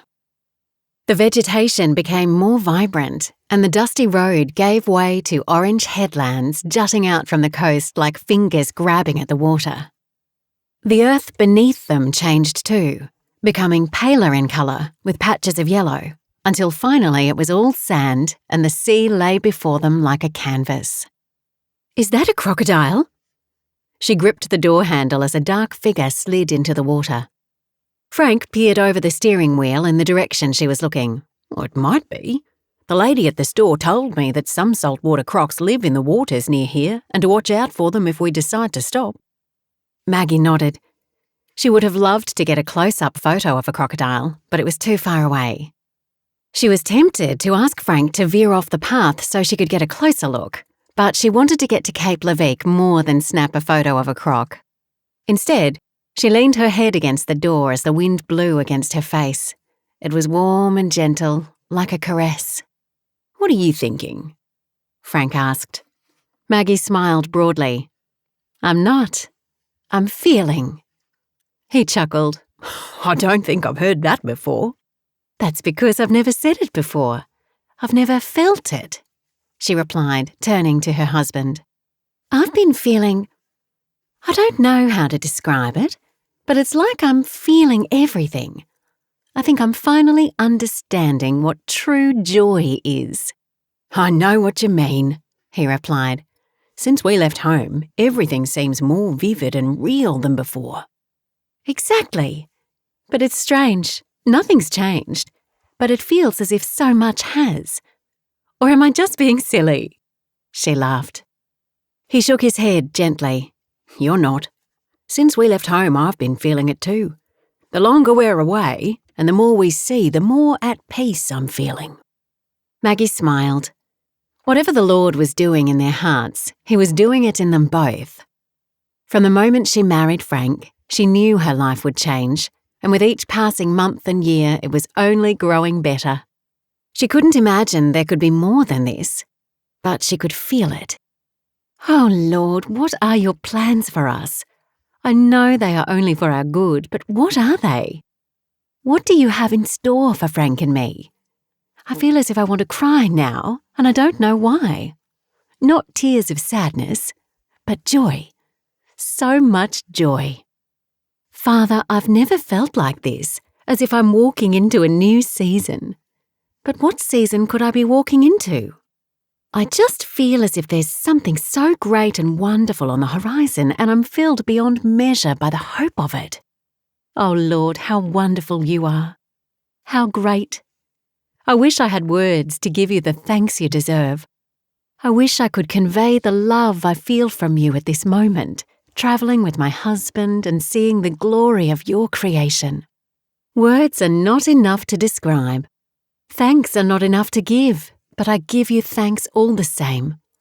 Thank you, Lord, for loving us and bringing us to this place. I know that whatever it is to come will be even greater than what has passed, for you said in your word that our latter days will be greater than our former. I do not know how you can surpass what you've already done, but I know you will. Thank you for what has passed, and thank you for what is to come. In Jesus' precious name, Amen. The moment they stepped onto the sand, the wind whipped through her hair, sending a curtain of silver before her eyes. Maggie quickly turned in the direction of the gust to get the hair out of her face. A bit gusty, she commented as Frank came around the front of the truck to stand beside her. A bit, but can you smell that freshness? He inhaled deeply, closing his eyes and raising his face to the sky. Maggie watched him with an amused grin. Her husband had more of the sentimental in him than he knew. She took his hand and joined him. She enjoyed photographing the orange shores that melted into the azure waters. It was truly stunning, better than any photo she'd seen in the advertisements. Photographs don't do this place justice. Frank smiled. No, they don't. Let's find our camping spot and then you can take some more shots. She nodded. Sounds good. They climbed back into the cab but stopped when they reached the headland to gaze out across the sea. She'd never seen a sea this colour before. It was a bluey green and so clear. It was absolutely gorgeous. Stunning. Their campsite was at beach level, so after driving down the winding, bumpy track, they located the site and set up quickly. They were becoming experts and could do it in 10 minutes, and that included erecting their awning, setting up their outdoor table and chairs, and putting out the solar panels. They worked like a well-oiled machine as they went about their specific jobs. Maggie grabbed the makings for sandwiches and set everything down on the table. A more picturesque dining location she couldn't imagine, and with the way they'd parked the truck, they were out of the wind. It was glorious. She sat down and started cutting up a tomato as Frank joined her, smiling broadly as he eased back into his chair. You know, this could be even better than the resort in Broome. What isn't there to love about this place? Not much. In fact, it's a perfect place for a second honeymoon. She waggled her eyebrows. His face lit up. We could cancel our booking at the resort. Let me think about that. No. The resort can be our third honeymoon. His grin widened. I like the sound of that. I'm sure you do. She chuckled as she handed him a knife. You're on bread buttering. I can do that. He leaned forward in his chair and pulled the bread from the packet. After a leisurely lunch, they strolled along the shore to an outcropping of rocks, all the while keeping a lookout for crocs. The reptiles were rarely seen in this area, but still, they needed to be watchful. They stayed at Cape Leveque for 3 days, enjoying long walks on the beach and afternoon siestas under the shade of their awning before dinner around a campfire. After all the driving and hiking, it was the perfect place to recharge and refresh. But Broome was calling. It was the one place where they had to be on time. It was an easy 2-hour drive from Cape Leveque, but on the way down the peninsula, they called in at the Willie Creek Pearl Farm. The instant she walked into the store, Maggie instantly fell in love. Pearls were her favourite piece of jewellery, and the store had so many. See anything you like? Frank asked, sidling up behind her and slipping his hands around her waist. When he kissed her on the cheek, she felt her cheeks blush. Frank, not here. The shop attendant, an Indigenous man of medium height and a jolly round face, grinned and quickly averted his gaze. Frank backed away and stood beside her, draping his arm across her shoulders as she studied the contents of the display cabinets. The pieces were stunning, all unique and highly crafted. What don't I like? Pick whatever you want, my love. She looked up at him. I don't need anything. I know, but I want to get you something special. She could hear the love in his voice. But you've already given me so much. Maggie, choose something. Okay. Half an hour later, they were once again in the truck heading for Broome. Maggie admired the gorgeous pearl ring on her finger. A stunning, cultured pearl set in a white gold band. She couldn't have asked for a more perfect gift. Arriving at the resort at Cable Beach, Broome, they parked the truck in the outdoor car park since they needed to keep the fridge running. Frank placed a solar panel on the roof and after securing it, plugged it in. Should be right as rain. He tapped the side of the truck. I hope so, Maggie said. We've still got Goddard Downs beef in there. They'd need to stock up on other food items before they left Broome, but they'd vacuum-sealed as much steak as they could fit in the fridge before they left, and they still had plenty left. Trust me, love, it'll be fine. Now let's grab our bags and check in. Opening the camper door, he stepped inside and passed their pre-packed bags out to her. It seems strange leaving the rig here and going into the resort. It's been our home for the past 2 weeks, she said, taking the bags from him. I did tell you we could camp. I know, but I'm looking forward to having a long shower and sleeping in a proper bed. And what's wrong with the bed in the camper? Nothing at all, other than being a little squishy. And what's wrong with that? We get to sleep closer to each other. It's fine until you start snoring. I don't snore.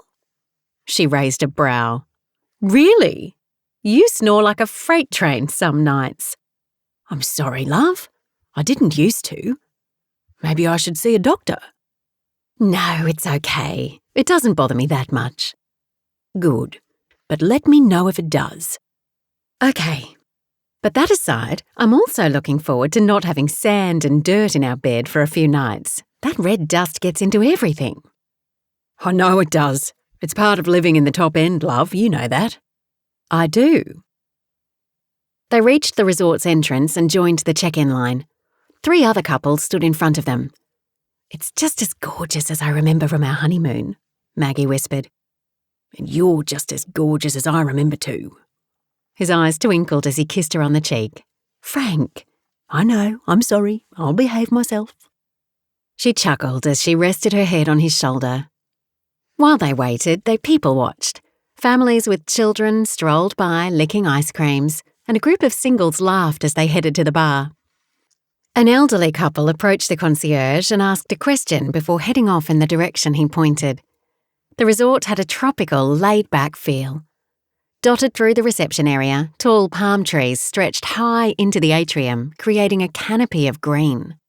Baskets filled with lush green ferns hung from the timber beams, and the sound of water trickling down a waterfall into a tropical fish pond completed the scene. As they stood waiting, Maggie couldn't help but overhear the conversation the couple in front was having. They were in their late 20s or early 30s. She was blonde while he had dark hair, and they were both dressed casually in shorts and t-shirts. "This place is wonderful, Michael," the woman said. "We picked a great place to honeymoon." She was smiling brightly, her blue eyes reflecting her excitement, while her husband gazed at her adoringly. "I wasn't paying much attention to the building, I was paying more attention to you," he replied, kissing her on the top of her head. Her cheeks blushed a rosy shade of pink. "Michael?" "What, can't I say that? You're my wife, after all. We've waited 5 years for this." "I know, it's just—" She couldn't finish a sentence. Her gaze darted around as she clung tighter to him. Maggie smiled as she squeezed Frank's arm to get his attention. He leaned down as she nodded to the couple and whispered, "Newlyweds." He glanced at the couple and grinned. "He looks as anxious as I did when we came here for our honeymoon." "Frank!" Maggie said, smacking his arm lightly. He chuckled. "What? I just married the woman I love. Wasn't I supposed to be anxious?" Maggie felt her own cheeks warm. "Frank, you're incorrigible." "No, I'm in love. As much now as ever before," he replied, gazing into her eyes. She smiled. "I love you too. Happy second honeymoon. Sorry, third." She winked as the woman in front turned around. "Are you on your honeymoon too?" she asked. Maggie chuckled. "Kind of. Our second. This is our first." "Jan, don't disturb them," her husband whispered. "It's no trouble," Maggie assured. "When did you get married?" "This morning. We flew here from Perth." "Congratulations," Frank said. "Marriage is a wonderful institution." "It is," the woman replied. "I'm Jan, by the way. This is my husband, Michael." "Nice to meet you," Michael said as he extended his hand. Frank took it. "A pleasure. I'm Frank, and this is my wife, Maggie." "Nice to meet you," Maggie said, shaking Jan's hand first and then Michael's. "Did you fly here too?" Jan asked. "No, we live in the Kimberley, so we drove. We live on a cattle station, but we came to this resort for our first honeymoon, and since we're taking a road trip, we wanted to come here for old time's sake." "A cattle station? My great-grandparents used to own a cattle station in the Kimberley," Michael said. "Is that so?" Frank said. "What were their names? Maybe I know them." "The Emersons." "Not Joseph and Amelia?" "Yes, so you do know them." "I do," Frank replied with a chuckle. "I used to visit their station when I was a boy. They were friends with my parents." Maggie watched the exchange, and Jan listened as well, smiles spreading across both of their faces as Frank and Michael recounted their memories. Jan drew closer. "Listen to them. It's like they're old friends." "Mm-hmm. How long are you honeymooning?" Maggie asked. "A week. We wanted to stay longer, but we're scheduled to go on a mission trip soon, and we still have a lot to prepare for." Maggie's ears pricked. "A mission trip?" "Yes, to the Sudan. It's the trip of a lifetime. I've always wanted to go, but Michael didn't want us leaving until we were married. He's been on several trips before, but this is the first time we'll be going on one together." "That's wonderful," Maggie said. "I've met a few missionaries in my time, and I've always admired the commitment it takes to follow such a calling." Jan's expression brightened. "I'm so happy to hear you say that. Most people think that being a missionary is just something good to do, but as you said, it's a calling, something the Lord puts on your heart." The line moved forward quickly. There were 3 reception desks, each occupied by a female employee dressed in red. "You're up next," Maggie said, "but I'd love to hear more about your mission trip. If you and your husband aren't doing anything for dinner, would you like to join us? I know you probably want to spend time alone, being your honeymoon and all, but if you have time, I'd love to talk with you more." Jan looked at her husband. "I'll talk it over with Michael. I'm not sure what he has planned. He likes surprises, so I'm sure he has something up his sleeve." "That's wonderful," Maggie said with a grin. My husband's the same. Why don't you check with him and then call our room and let me know? Reception can connect you. I'd like that, Jan replied. I'll be sure to let you know. Michael, we're next. Sorry? He was still engaged in a deep conversation with Frank, and both seemed oblivious to what she and Maggie had discussed. I'll tell you in a minute, Jan said. It's our turn to check in. She took her husband's arm and directed him to the desk, looking back at Maggie with a smile and mouthing that she would call. What was all that about? Frank whispered as they shuffled forward. Just making dinner plans, Maggie answered. Frank's brows arched. Dinner plans? Jan and her husband are going on a mission trip. I asked them to join us for dinner if they have time. I hope you don't mind. Not at all, but they're on their honeymoon. I'm sure they don't want to spend their first meal together with us. Maggie shrugged. We'll see.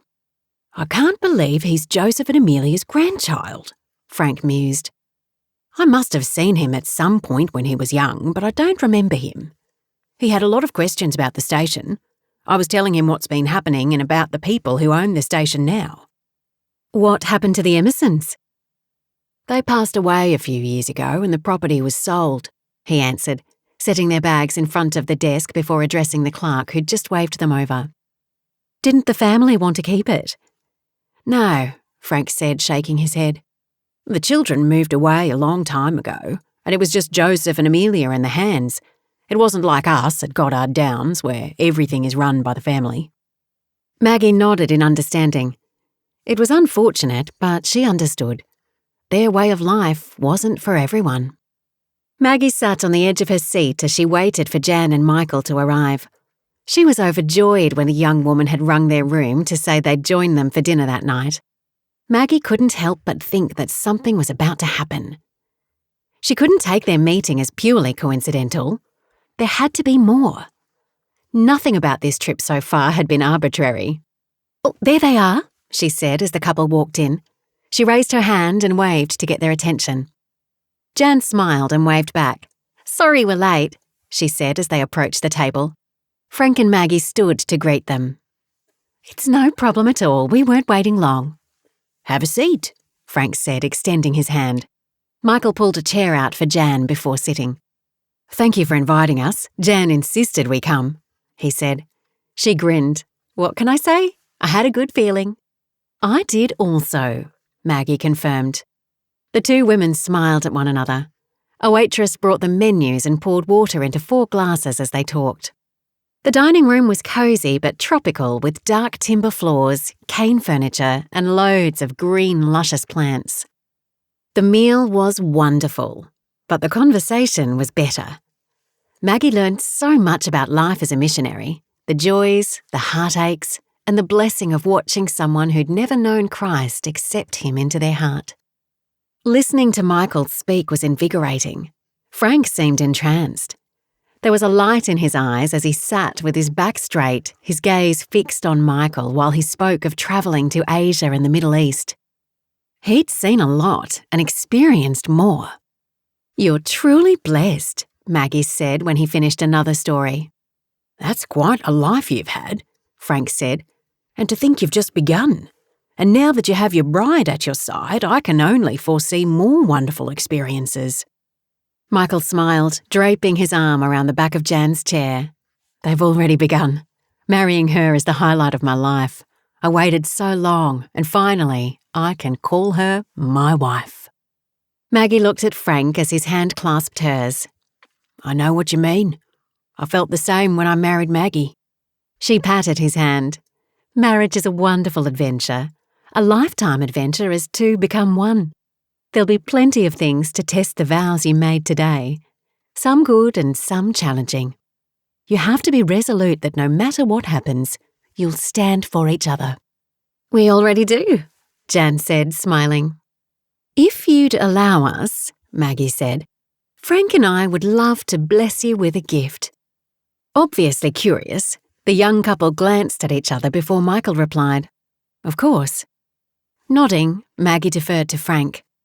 He pulled a small envelope from his top pocket and slid it across the table. When they'd arrived in their room and Jan called to say they'd join them for dinner, they'd immediately prayed about it, and were moved to give the couple a gift to start their married journey. "This is from us. May it bless you wherever you go," Frank said. Michael studied the contents of the envelope and blinked. "But you don't know us. Why would you do this?" "We prayed about it, and we're sure that this is what God would have us do, to bless your marriage and your work," Maggie said. "We'd love to pray with you if you'd allow us," Frank added. "That would be wonderful," Jan replied. "And thank you. This gift is so generous and kind." "You're more than welcome," Frank said. The four clasped hands at the table, indifferent to those around them. Frank raised a prayer of thanks to God and a blessing on the new couple. "Father, we thank you for creating marriage as the ultimate representation of your love for your church. As this couple walks the long road of love, marriage, and life together, we pray that they will always know your love, protection, and faithfulness. We ask that you make their way straight and their course bearable as you take them through each season of life. As they go about fulfilling your mandate to spread the good news of salvation, I pray that souls may be won, lives changed, and that they be blessed for the efforts they make for your kingdom. May you continue to uphold them with your righteous right hand and give them peace wherever they go. In Jesus' precious name, Amen." "Amen," Maggie said in unison with Jan and Michael. "Thank you again." Jan smiled at them both. "Your prayers mean a lot." "We meant every word," Frank replied. "We wish you the very best." Michael laughed. "God never ceases to amaze me. We came here to spend a week together and never expected anything like this." "Neither did we," Maggie agreed. "But God always has a plan. We were here to have a honeymoon, but He wanted to bless you with a gift. We're just the people He chose to deliver it." "God looks upon your efforts and He knows your heart. He won't forsake you," Frank added. Jan sniffed. "Thank you. You have no idea how much this means." "Things have been difficult for us with getting everything together for the mission trip," Michael said softly. "Then you give us this gift. It's going to help so much." Maggie smiled. It was a large gift in the eyes of some, but $2,000 was something she and Frank had and were more than willing to give. Money was a tool by which they could build people, lives, and the kingdom of God. What better use could there be for it? "We hope it will help with your ministry," Maggie continued. "God bless you both," Michael replied. Maggie smiled. "Should we have dessert?" Chapter 17. Alone in the kitchen in the pre-dawn gloom, snacking on cookies and chips because he couldn't sleep, Sean flexed his hand. He'd expected to feel euphoric now the cast was off. Instead, he felt strange. It had only been a few days since the doctor had removed it, but the arm didn't feel like his at all. Each time he looked at it, he thought it belonged to someone else, as if a transplant had taken place underneath the plaster. The doctor had warned him before it came off, but even so, his heart constricted when he saw that his strong brown arm had been swapped for an insipid, pathetic imitation. The doctor had also cautioned him to take it easy. The arm was weak and would need time to regain its strength. Sean flexed his hand again and swore at it. There was only one thing to do: get to work and pummel the stupid appendage into submission. His arm would simply have to do what it was told. He released a heavy sigh and finished the packet of chips. When the lights came on and Janella walked in, he blinked. What time was it? She looked startled. "Sean, I didn't expect to see you here." "Me either. Couldn't sleep," he mumbled. She looked at him sideways. "What's the matter? Are you feeling all right?" He shrugged. "Yeah, I'm fine," he lied. "You don't look it," she challenged gently. She rested her hip against the counter. "You can talk to me, you know." He looked up and frowned. In all the years he'd been on the station, only his uncle and Joshua had said that to him. Janella had never been cold or distant. She'd always been kind, but she was always busy. Her brow wrinkled. I mean that. You can talk to me. He gave a nod and pushed to his feet. Thanks, Janella. I'll remember that. Make sure you do. I'd chat now, but I've got to get breakfast going. Exactly. I'd offer to help, but I'm no good at that sort of thing. I can do beans in a can, but that's about all, he said. I'll remember that, she laughed as she crossed the floor and started to pull ingredients out, setting them on the counter before tying an apron around her waist. Don't bother cooking for me, I've eaten enough. He tossed the empty chip packet into the bin. Plus, I'm heading over to Indigo this morning. Really? That's good. I can pack some food for the drive if you like. Nah, I'm good. I'm sure Josh will feed me when I get there. Okay. Safe travels. Thank you. He gave a smile and left the room. He was tempted to grab an hour or so of sleep before he headed out, but the sun was up and he had a 4-hour drive ahead of him. Sleep would have to wait. He headed to his room and gathered his things. He still wasn't 100% sure that Stella would welcome him, although Joshua had assured him she would. He figured he may as well go, because once the bridge started, there'd be no time for gadding about. Grabbing his keys from the nightstand, he headed out. As he turned the key in the ignition of his truck and the engine roared to life, adrenaline surged through him.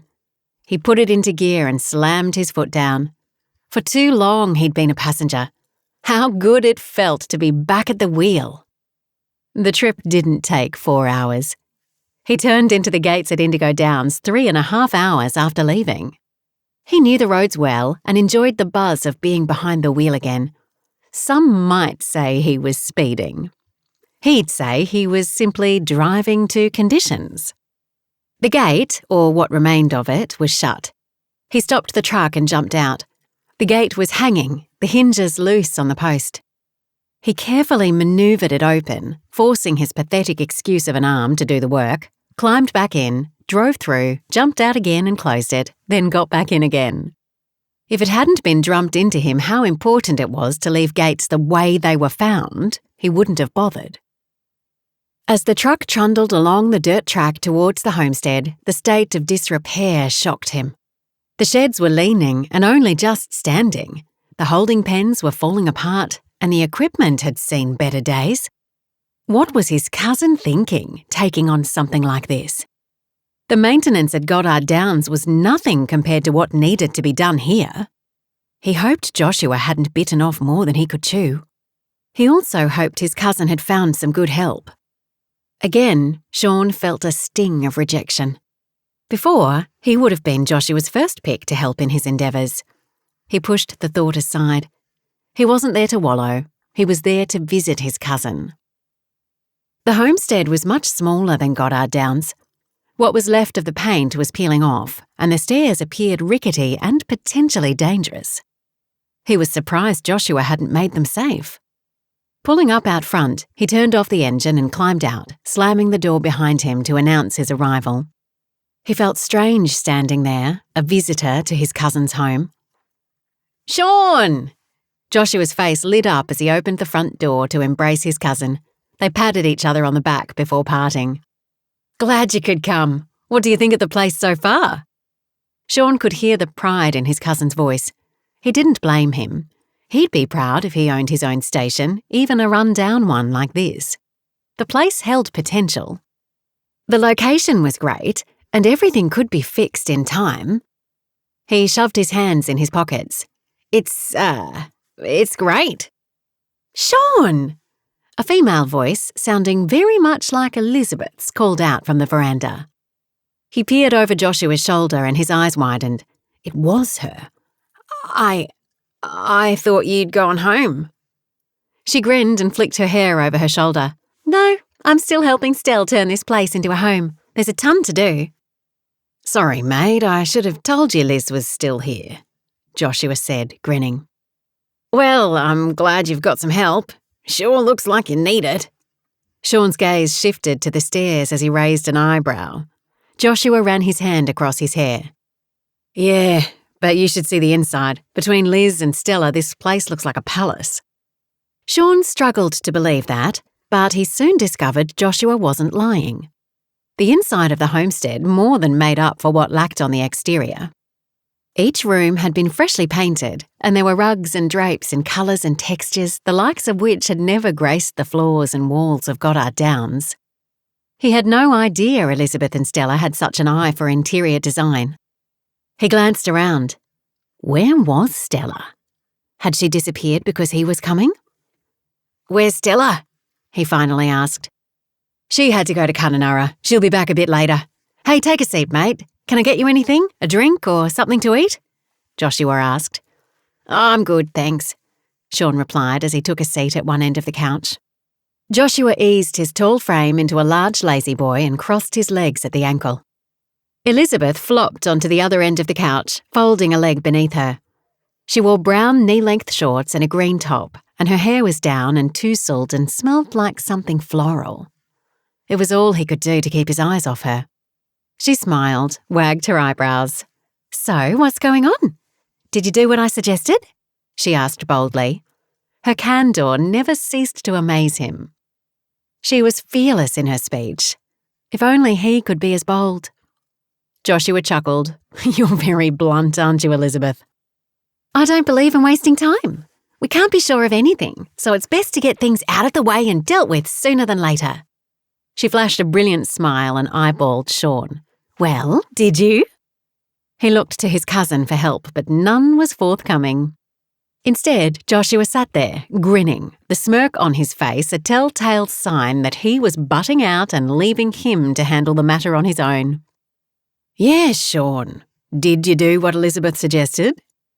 Sean shot his cousin a sarcastic look. More than anyone, Joshua should know he wouldn't do what Elizabeth had suggested, even if it made sense to be more assertive. There was too much room for things to go wrong, and him winding up worse off than he was now. Everyone would think he'd taken some kind of drug if he tried putting himself out there. He was better off staying in the background, being a nobody. It was easier to leave things as they were. "You didn't," Elizabeth sighed with disappointment. Joshua pushed up from his chair. "I'll leave you two to discuss this. I have a few calls to make. I'll show you around the rest of the station later." He nodded to Sean, a grin still on his face as he left the room. Sean stared at his cousin's retreating back with narrowed eyes. He didn't need to leave him alone with Elizabeth. Drawing a deep breath, he faced her. She was sitting with her arms folded over her chest, still eyeballing him. "So, how are you enjoying your stay?" he asked, clearing his throat. "It's great here. I love it. But you're avoiding my question." She lifted an eyebrow and pinned him with her gaze. Unable to help himself, Sean laughed. "How do you do it?" "Do what?" she replied, frowning. "Live with so much energy. You're exhausting to watch. You know that, right?" Her eyes grew wide. "I don't know what you're talking about. I'm just being me." "Then I don't know how you do it. It must take every bit of energy in your body to be you, as you say." She laughed lightly. "I'll take that as a compliment." "I didn't mean it otherwise." A smile tugged at his lips. He didn't know what it was about her, but she possessed the uncanny knack of making him happy when he felt anything but. She sat forward and rested her elbow on the couch's arm. Her voice lowered and her expression grew serious. "Sean, I know it's not my place, but I'm going to say this anyway. Life isn't going to serve itself up to you without any effort. If you won't take the leap of faith, you'll never see how faithful God can be." He snorted. "God?" "Yes, God," she stated firmly. "Why is it so difficult for you to believe in him? He believes in you." His mind went blank. He always had so many reasons why he couldn't and wouldn't believe in God, but for some reason, he couldn't think of any. "You want to believe in him, you just don't know how. Isn't that right?" Her brows quirked before the beginning of a smile tipped the corners of her mouth. Again, he found himself at a loss for words. She chuckled and unfolded her legs. "When you decide you're ready to acknowledge that your life isn't what you want it to be and that there might be a way for it to be better, I'd be happy to help you." "Liz," he said, reaching out and grabbing her hand. Her eyes widened. Their gazes held and something passed between them. He didn't know what it was, but boy did her hand feel nice. Soft, smooth. His gaze travelled over her face and searched her eyes. "Feel like showing me around the station?" She blinked. "Sure." Gulping, he released her hand and pushed to his feet. On their way out, they found Joshua hunched over his desk with the phone to his ear. He didn't even notice when they tried to get his attention from the doorway. Instead, they left him to his work and headed outside. It was supposed to be the grand tour, but Sean saw less of the station and more of Elizabeth. Listening to her, he learned that Joshua and Stella had everything organised and planned down to the tiniest detail. Apart from the repairs that needed to be done, they were going to build larger holding pens to manage the new herd when it came, build a new workshop, and extend the house. That he hadn't been invited to be a part of Indigo's transformation saddened him. "And here's where we're thinking of making a vegetable garden," Elizabeth said finally. The tour had taken them around the primary areas within walking distance of the main house. "I'm sure it'll all be great," Sean said, trying to hide his jealousy. "I think so. Stella's been wanting to make these changes for years, and now she's finally getting to turn this place into what she always wanted it to be. I'm happy for her. She's found her happiness." Sean searched Elizabeth's face, noting the whimsy. The question jumped out before he had thought to retract it. "Have you found your happiness?" The question seemed to take her by surprise as she looked at him mutely, blinking several times. "Liz?" After a moment, she replied, her tone serious. "Happiness is fleeting.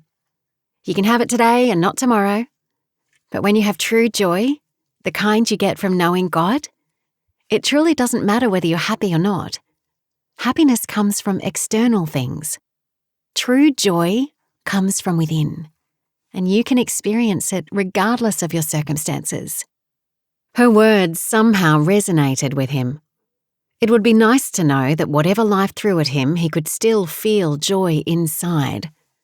But it wasn't his reality, and it didn't answer his question. "You have a way of avoiding personal questions." "I do?" "Yes, you do," Sean nodded. "You said the same about me." She chuckled.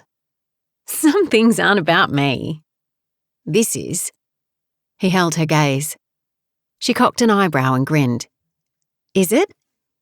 I thought we were talking about you." "You know what I mean." "I do, but I repeat, this isn't about me. It's about you. Until you figure out what you want and make the efforts to get it, you'll remain in this state of limbo. You aren't stepping forward, but you know you can't go back either." She angled her head. "You do know that, right?" The question made him pause, but finally he nodded. "Yes, I know I can't. My years on the rodeo circuit are over, and not just because of this." He rubbed his arm. "It's not what I want anymore. I just haven't figured out what it is I do want." "Then you need to figure that out." She released a heavy breath and then smiled. "Come on. We'd better go in before Joshua starts looking for us."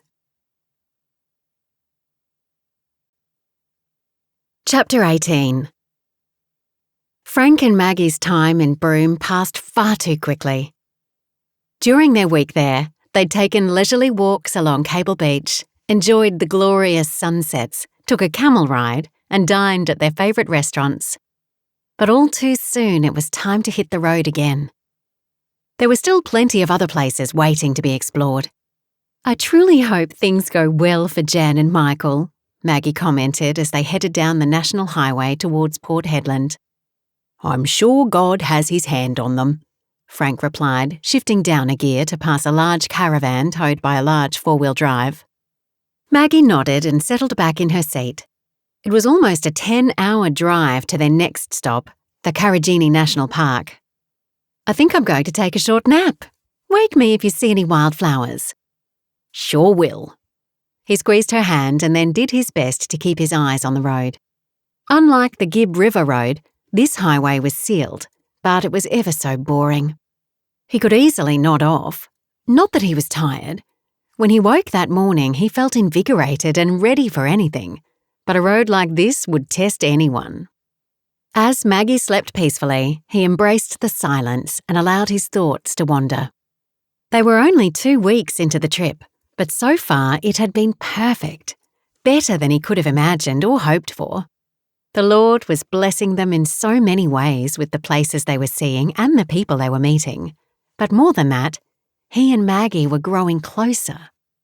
He hadn't thought he could love her any more than he did, but this trip was proving him wrong. He was falling deeper and deeper in love with her.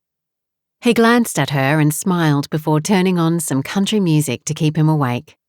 Kenny Rogers and Dolly Parton. Nothing better for a road trip. Soon, beads of sweat formed on his brow as morning turned to midday. It was a bright, cloudless day, the kind that scorched your skin and made your throat dry. He sipped some water from his bottle and cranked the aircon up. He'd rather have the windows down, but it was simply too hot. Some time later, he heard the change in Maggie's breathing, the soft hum of her stretching as she woke. "Had a good nap?" he asked, glancing her way. "Great." She pulled up in the seat and smoothed her hair before reaching for her water bottle and taking a sip from it. "It's hot, isn't it?" "Yep," Frank nodded. "The temperature tipped an hour or so ago." She turned the blower on her side further in her direction and fanned herself with her hand. A short while later, she asked if she could change the music. He cocked a brow. "You don't like Kenny and Dolly?" "I didn't say that." He chuckled. "You didn't have to. What would you like to listen to, my love?" "How about some 70s soft rock?" His eyebrows lifted. "Not ABBA." "What's wrong with ABBA?" He shrugged. "Nothing, I guess." "I actually like ABBA," she said. "But I'm happy with some Fleetwood Mac or Billy Joel if that's more to your liking." "Okay. Put on whatever you want." "Thank you." She grinned playfully as she chose a CD from the case and inserted it into the player. Soon she was bobbing her shoulders up and down and singing along to her favourite tunes, including some ABBA songs. Despite himself, he joined in. It was like they were a young couple belting out the latest hits. They stopped for a quick lunch at Port Hedland and then turned south on National Highway 95. Frank felt a little weary, so Maggie drove the last 4 hours to Carragini. She hadn't driven up until then, but he had full confidence that she'd manage the rig like a pro. He was dozing when she tapped him on the arm. "Frank, there's someone walking along the road up ahead." Straightening, he leaned forward and squinted. She was right. A man dressed in muted colours carrying a haversack on his back was walking along the road in the direction they were travelling. "Slow down, love," Frank said. "Maybe his car broke down." "I don't recall seeing one," she said, shifting down a gear. "Do you think he needs a ride?" Frank rubbed his beard. Picking up strangers wasn't the safest thing these days. Once upon a time, people could be trusted, but now things were different. People weren't as kind or honest. "Help him." The voice was so familiar, like that of a good friend. Frank couldn't help the hint of a smile that spread across his face at the sound of it. He glanced at the man again, his decision made. "I think we should stop." "I think so too," Maggie agreed. She continued on at a snail's pace until they drew level with the man, finally stopping just ahead of him. A wide-brimmed hat covered his eyes and half of his face as he trudged along. Frank wound down his window and called out, "Excuse me?" The man walked to the window and looked in. Frank could see his eyes now. He was much younger than Frank had first thought, perhaps in his 30s or early 40s, though he looked worn and weary. His clothes were covered in dust, and his cheeks were red from the heat. His lips were visibly chapped. "Yes?" he said. "My wife and I are wondering if you need a ride." The man narrowed his eyes, his gaze vacillating between the road ahead and Frank. "I don't know, I think I'll be fine. Why do you ask?" The question took Frank aback. "Why?" "Yes, why? I've been walking this road for a long time. Plenty of vehicles have passed me and not one of them stopped. Why did you?" The man shifted the weight of his haversack from one shoulder to the other. It was bursting at the seams and had been patched several times, and if Frank wasn't mistaken, one of the straps was shorter than the other. "We just want to help," Maggie said, leaning across Frank. She smiled at the man. "You look as if you've been walking a while. Did your car break down?" He shook his head. "I've been walking for a few months now. I'm on my way south, but thought I'd stop in at the national park. They say it's beautiful." "We've heard that too," Maggie said. Frank refocused his attention on the man. "We're headed that way. Why don't you jump in? Out here's a lonely place, and the sun isn't making it any easier." Lifting his hat, the man wiped his brow with his arm. "It's a tempting offer." Frank waited. If the man was going to join them, then it was up to him. He'd been obedient. The rest was up to the stranger. As he waited for the man's response, questions rolled around in his mind. Why had God prompted them to stop? Was this one of those moments that could determine someone's future, either theirs or the stranger's? He watched the man carefully. Indecision and curiosity reflected in his eyes as he contemplated their proposal. Frank suspected he had similar reservations as he did about riding with strangers. But if this was of the Lord's doing, he was sure that the Lord would move him to accept, just as he'd instructed Frank to help. "Why not?" the man said with a small chuckle. "This is the hottest winter's day I've known." Frank laughed. "We don't get winter up here, mate." The man grinned. "Yeah, I know. I was just kidding. My name's Richard, by the way." He extended his hand to Frank through the window. Frank shook his hand. "Nice to meet you. I'm Frank and this is Maggie, and we have plenty of room. Your pack can go in the back." Frank got out and opened the camper so Richard could place his pack inside.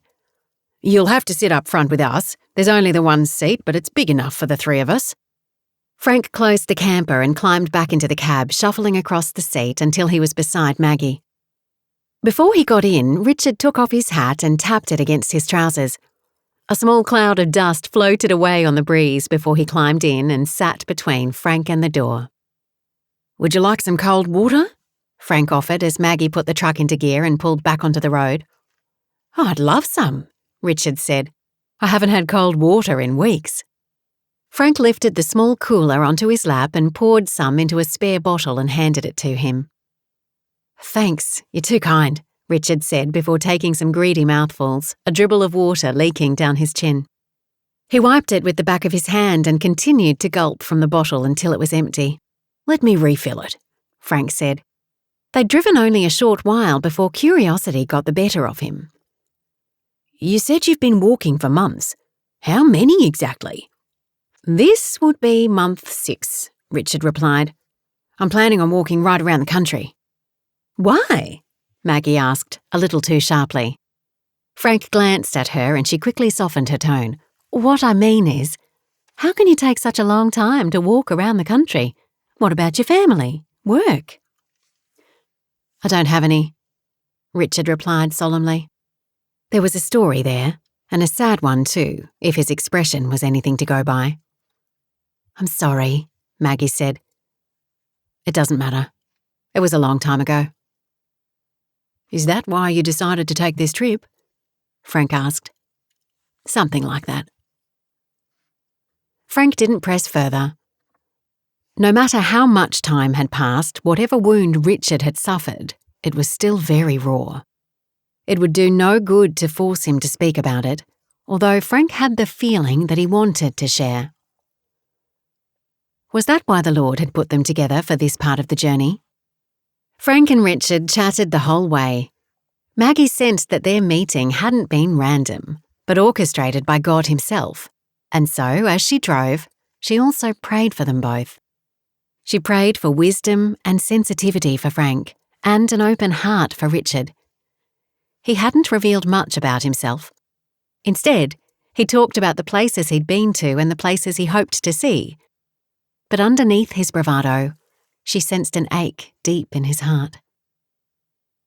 Arriving at the Carragini National Park 2 hours later, she knew instantly it was one of those places that would stay with her forever.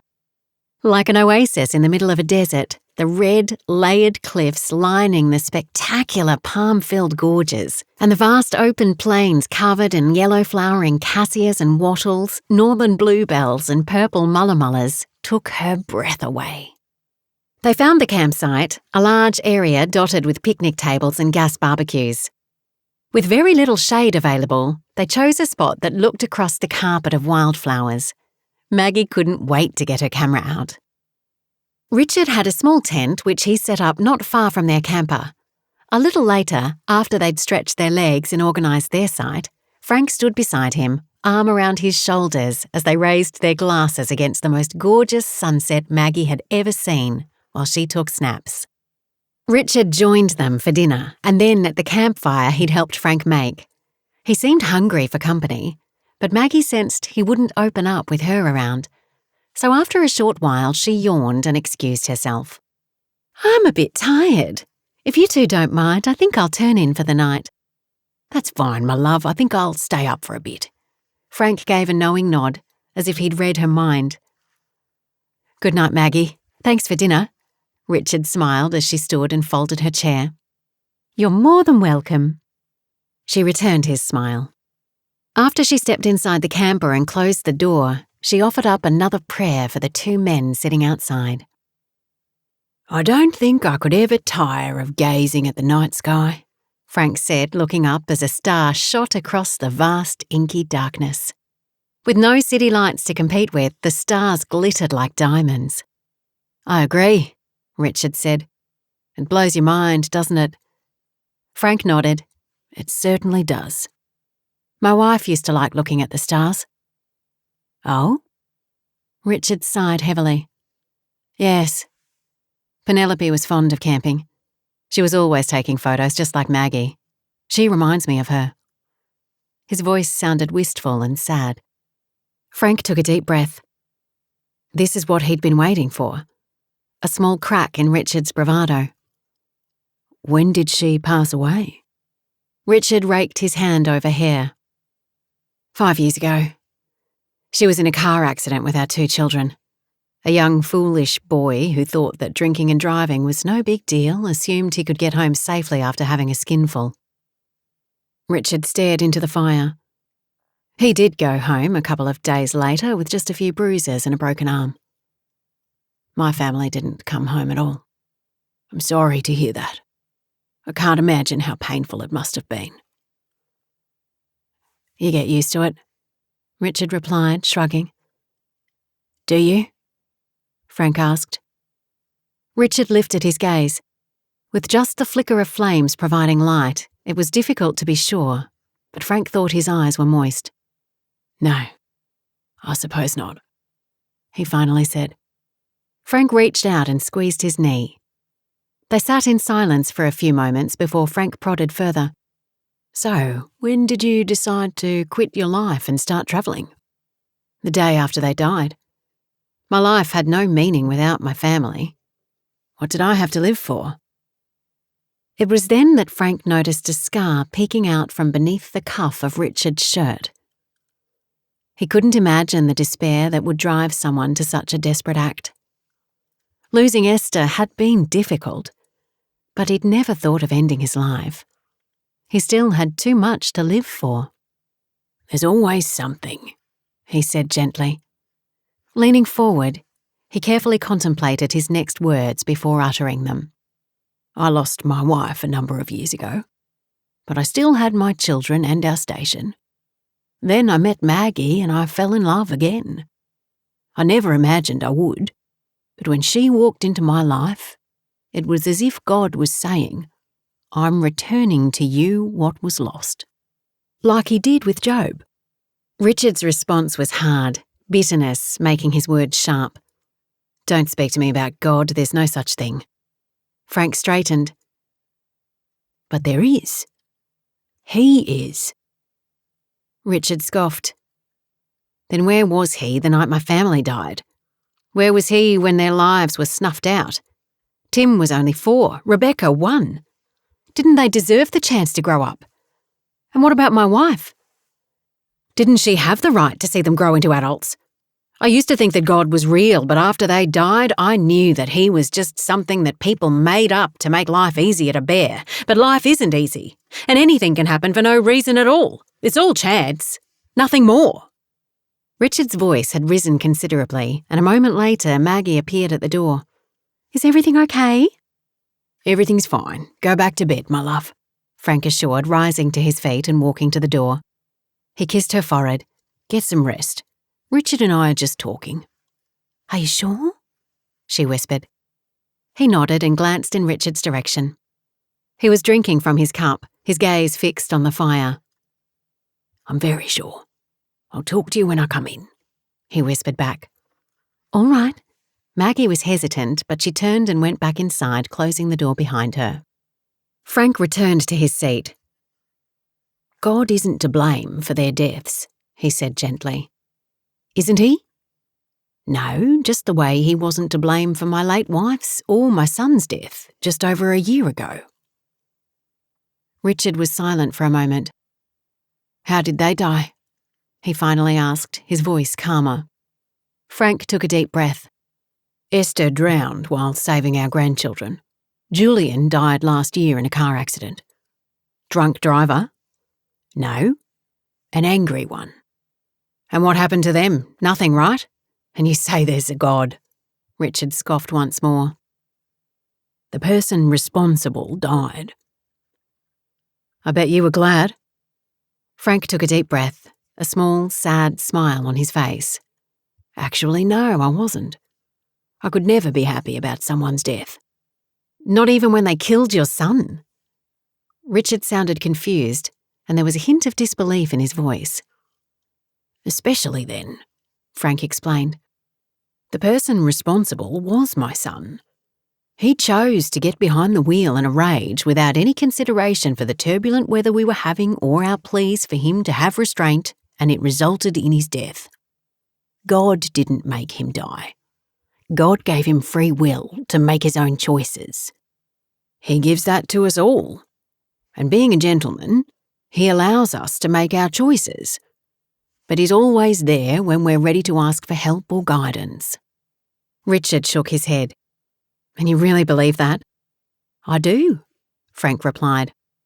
I've lived long enough to know that God always comes through, even in ways we never expect. Because of the death of one of my sons, the other finally got his life together.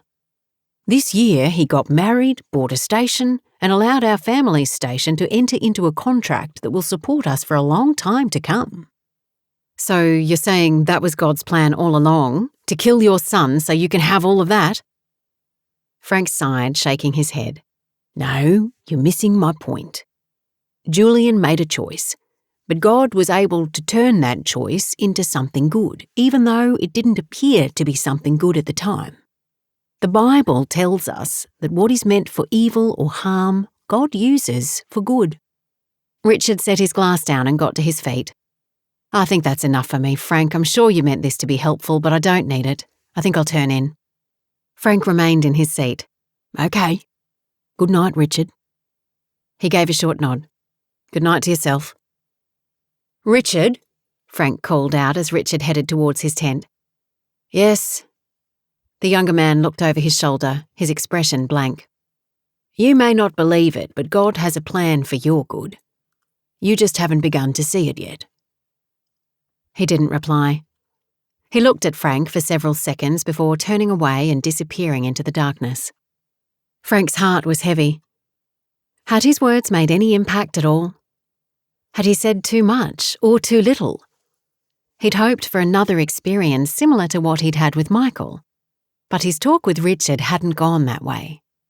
He'd been convinced that Richard would be open to hearing about God, especially since he was convinced that God had prompted them to stop and offer him a ride. God, what are you up to? He sat around the fire a little longer, but finally put it out and went inside. Maggie was waiting up for him. Everything doesn't always go as we expect, but God has a plan, she said when he told her what had transpired. He nodded as he sat on the bed and pulled his socks off. You're right. It's not up to us to convert people. We simply have to share our story. The rest is up to God. Yes. and you don't know what seeds might have been planted in Richard's heart. You did what you felt led to do, and that's all that matters. Would you like to pray for him?" He nodded. "That would be great." They joined hands and Maggie began. "Dear Lord and Heavenly Father, we bring our friend Richard to you.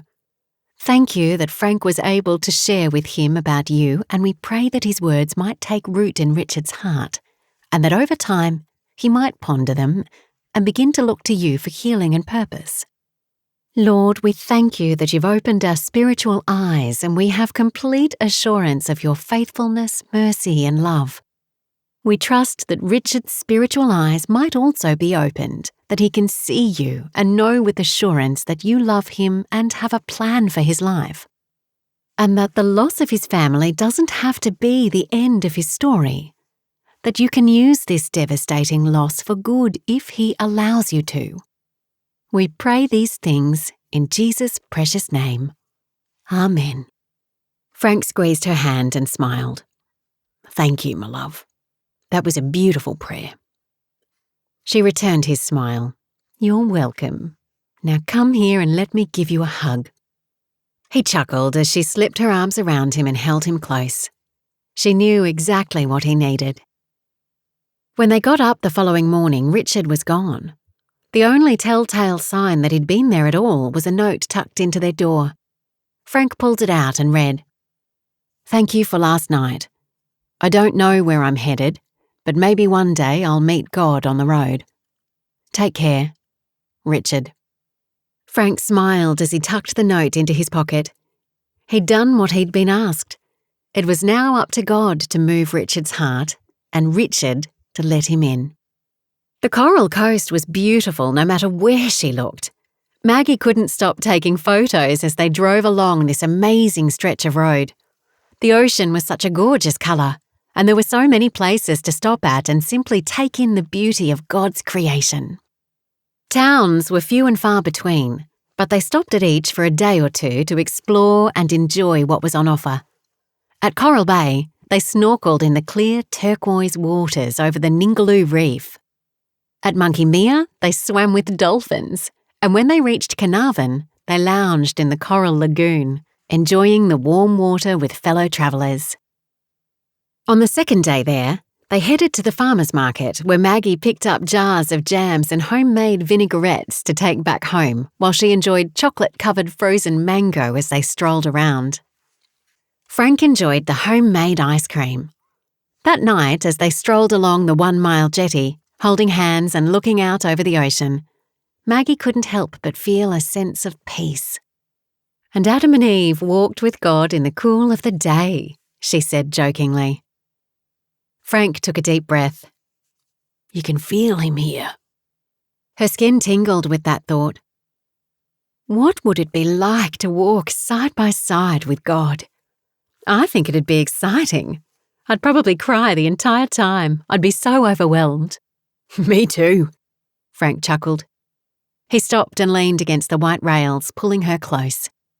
"But right now, you're here, and I can't think of better company." She gazed into his eyes. Her husband's words had a way of making her cheeks warm and her heart flutter. "Frank Goddard, you are quite the man, do you know that?" "I have an inkling," he said with a grin, "but I'm happy you think so." "I do," she replied. He pulled her closer, tucking some errant strands of hair behind her ear as he looked deeply into her eyes. "I love you, Maggie, with all my heart." "And I love you right back." Chapter 19. When Frank and Maggie entered Perth, the capital city of Western Australia, they felt like hillbillies. With its busy freeways, tall buildings and traffic, the city was such a contrast to the wide, open countryside they'd enjoyed over the past 4 weeks.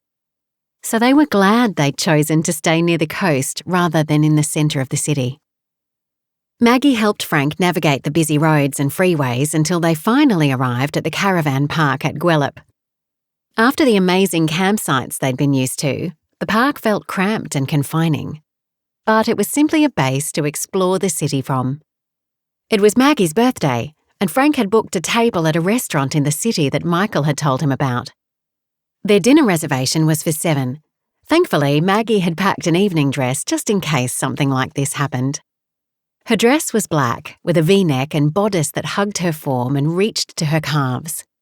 The sleeves stopped at her forearms, and a tiny band of pearls marked the cuffs and hem. She enhanced the look with the ring Frank had bought her. She couldn't decide whether she should wear her hair up or down. Eventually, she decided on wearing it up. Finally, she was ready, but it wasn't quite time to leave. She sat outside the camper and waited for Frank. He'd gone to the bathroom, but she expected him to be back already. Since when did a man take longer than a woman to get ready for an evening out? The sun was already setting, and the sky was taking on a dark orange hue. More time passed. Maggie grew anxious. Where was Frank? He should have been back by now. If he didn't get back soon, they'd be late. He finally appeared, looking dapper in his dark suit and tie. Grinning, he presented her with a bouquet of red and white roses. "For you, my love. I'm sorry I took so long. The nearest florist was farther away than I thought." Overwhelmed, Maggie took the bouquet and held it to her nose. "Frank, these are beautiful, but you didn't have to." "No, but I wanted to. Now, if you'd put the flowers in water, our chariot awaits." "Chariot? You mean we're not taking the truck?" "Nope. We're travelling in style tonight. I booked a limo." Maggie blinked. "A limo? Oh, Frank, you really are spoiling me tonight." He chuckled. "That's my plan." His eyes twinkled as she stepped closer and kissed him on the lips. Elegant didn't begin to describe the restaurant. The carpet was thick and luxurious, complementing the rich brown furniture and crisp white tablecloths. Nearly every table was occupied, and the low murmur of voices and the clinking of silverware blended with the background music. They were shown to their table, which was right beside the window, giving them a spectacular view of the city and river. "This is the best table in the restaurant," Maggie leaned forward and whispered. "I wonder if Michael had anything to do with it," Frank answered. Maggie chuckled. "You never know. This trip has been anything but predictable." "That's for sure," Frank said, sipping some of the water the waitress poured. He opened his menu and Maggie did the same. Everything on it sounded mouth-watering. They made their selections and the waitress came to take their order. They both had a salad as starters, then Frank chose the pork belly with smoky eggplant and confit tomatoes, while Maggie had the grilled fish with fried chat potatoes, tomato relish, and house-made parsley sauce. They shared a dessert. "That was delicious," she commented, dabbing the corners of her mouth with the napkin. Frank leaned back in his seat. "I second that." His brow furrowed a little and he rubbed his chest. "Heartburn again?" "Yes, some kind of indigestion, I think. I should have eaten something a bit more substantial earlier on. I saved up for too long." He grinned.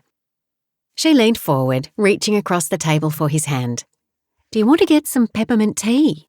It'll help." He nodded. "That sounds great. I'll get the waitress." "You don't have to, I can do it," he insisted. He raised a hand to get the waitress's attention. Maggie rubbed his hand with her thumb and looked him in the eye. "I think you should get someone to check out your heartburn. It might be acid reflux."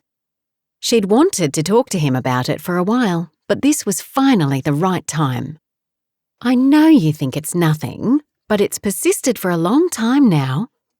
I think you should see a doctor." "I've already made an appointment, my love. I plan to go once we get back home." He coughed lightly, raising his fist to his lips and the other hand to his chest. "Frank?" Maggie watched as her husband's expression changed from discomfort to one of pain. "I don't feel so good," he said, his voice strained. She got up and hurried to his side, her heart racing.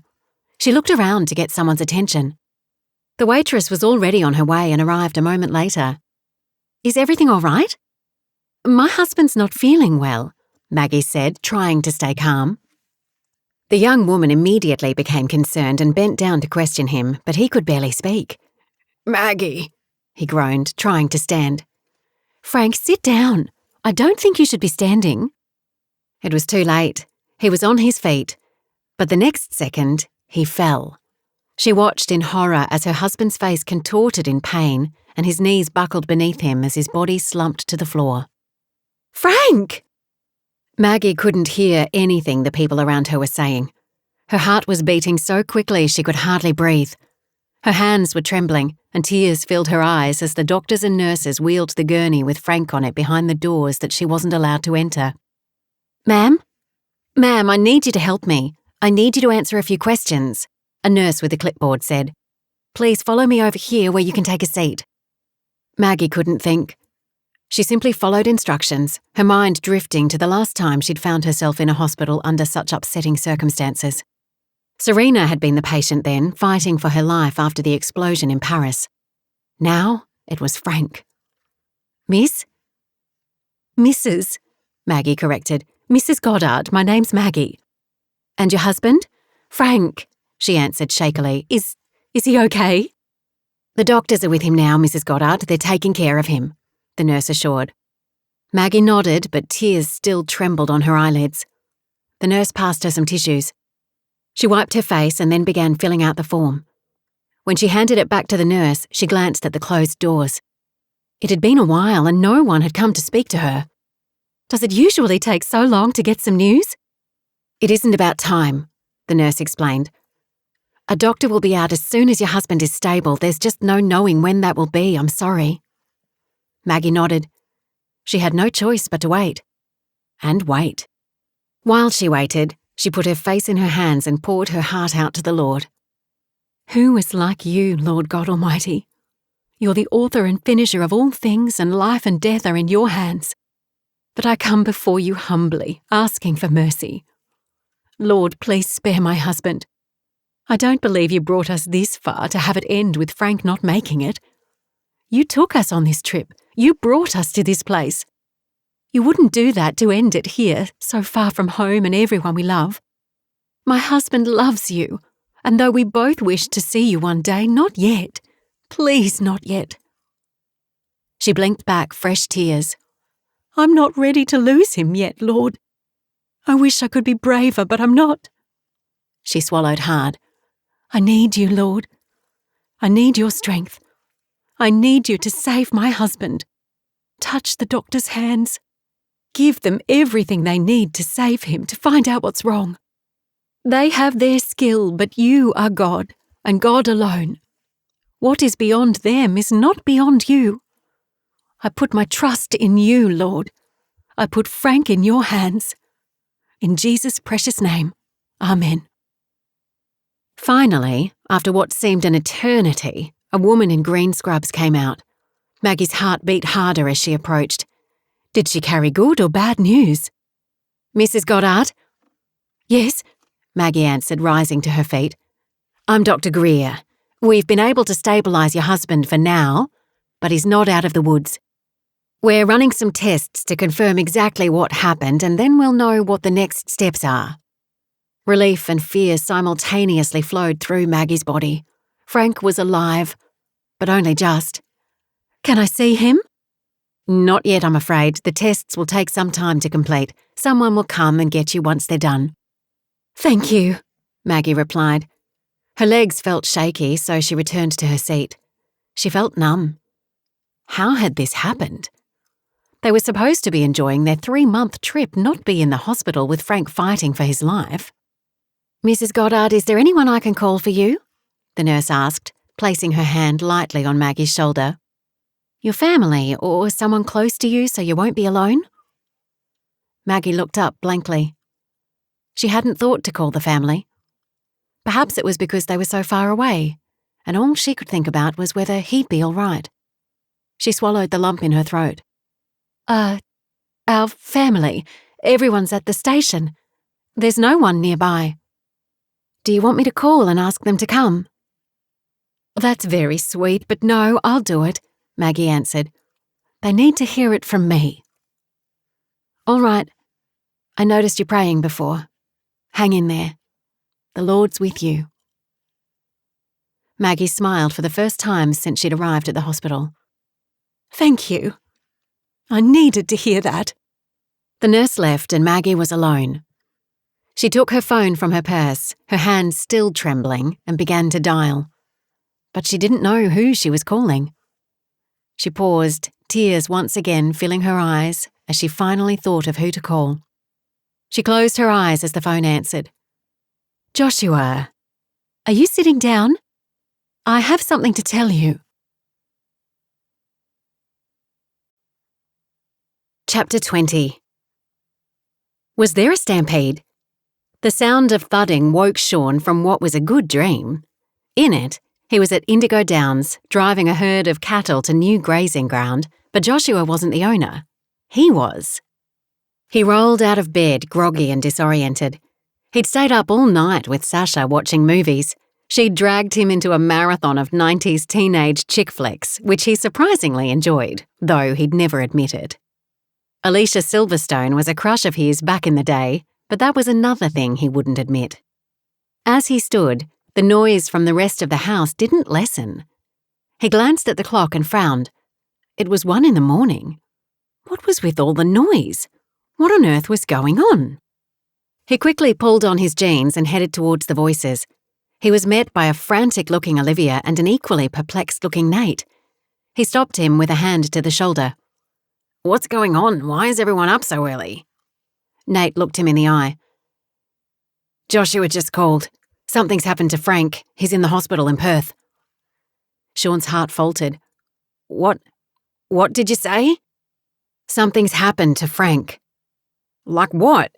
Sean asked. Saying something had happened to Frank was so vague. Had he suffered an accident? Was he sick? "We don't know exactly. Joshua said that Maggie told him he had discomfort in his chest at dinner last night and then he collapsed. They rushed him to the hospital, but they haven't been able to identify the cause yet. They're running tests." Sean couldn't speak.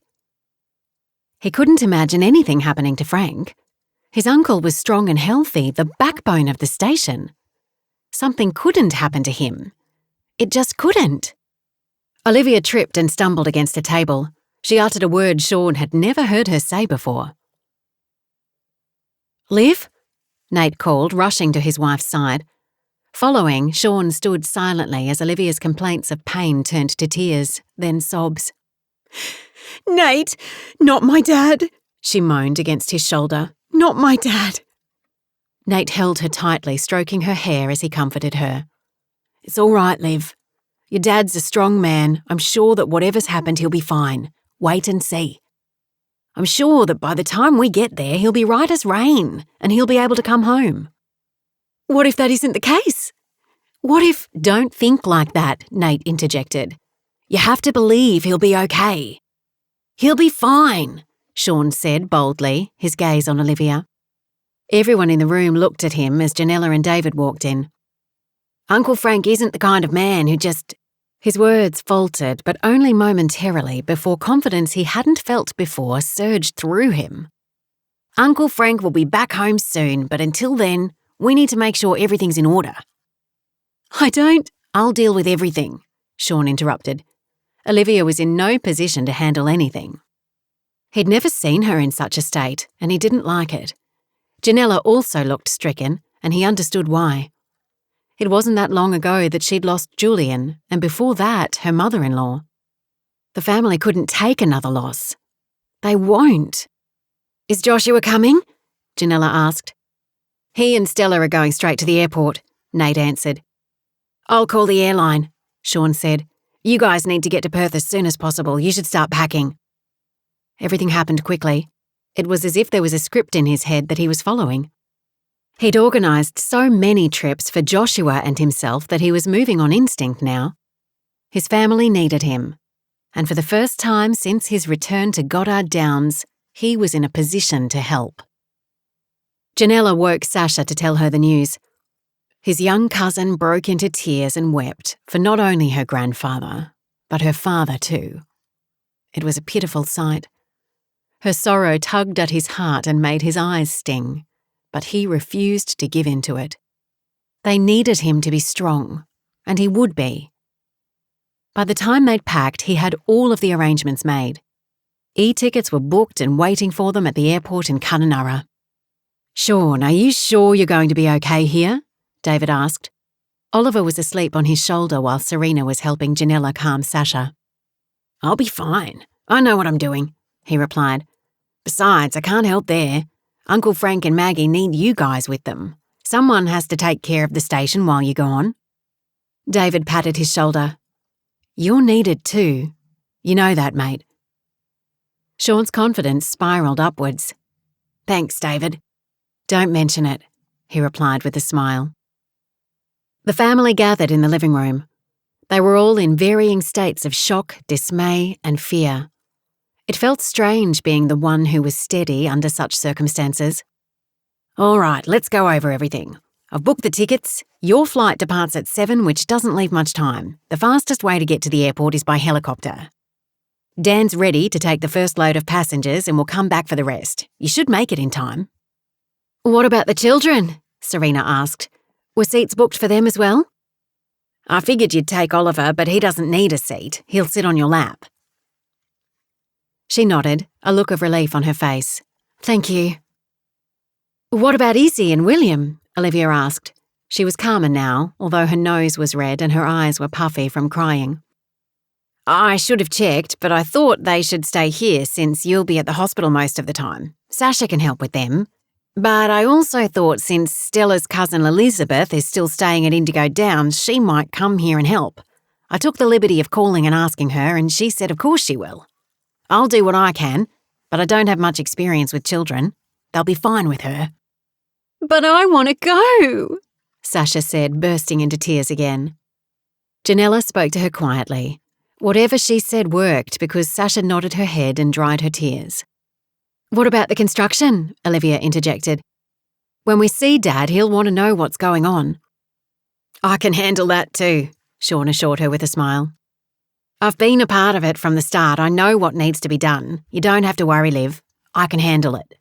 Tell Uncle Frank that when you see him. Tell him that things are being taken care of here. His cousin was worried about her father, but she was also worried about the station. There was so much going on that needed overseeing. Usually, she would be the one to do that. She liked to be the one making sure everything was going to plan, but right now, nothing in her life was going as planned. She'd never expected to get a call saying her father was in the hospital in Perth, 3,000 kilometres away. None of them did. Sean strode to the front door and opened it. If no one has questions, the first group should be leaving. Slow Trek to Triumph continues in Volume 3, Chapters 21 to 29. Click the link below to keep listening.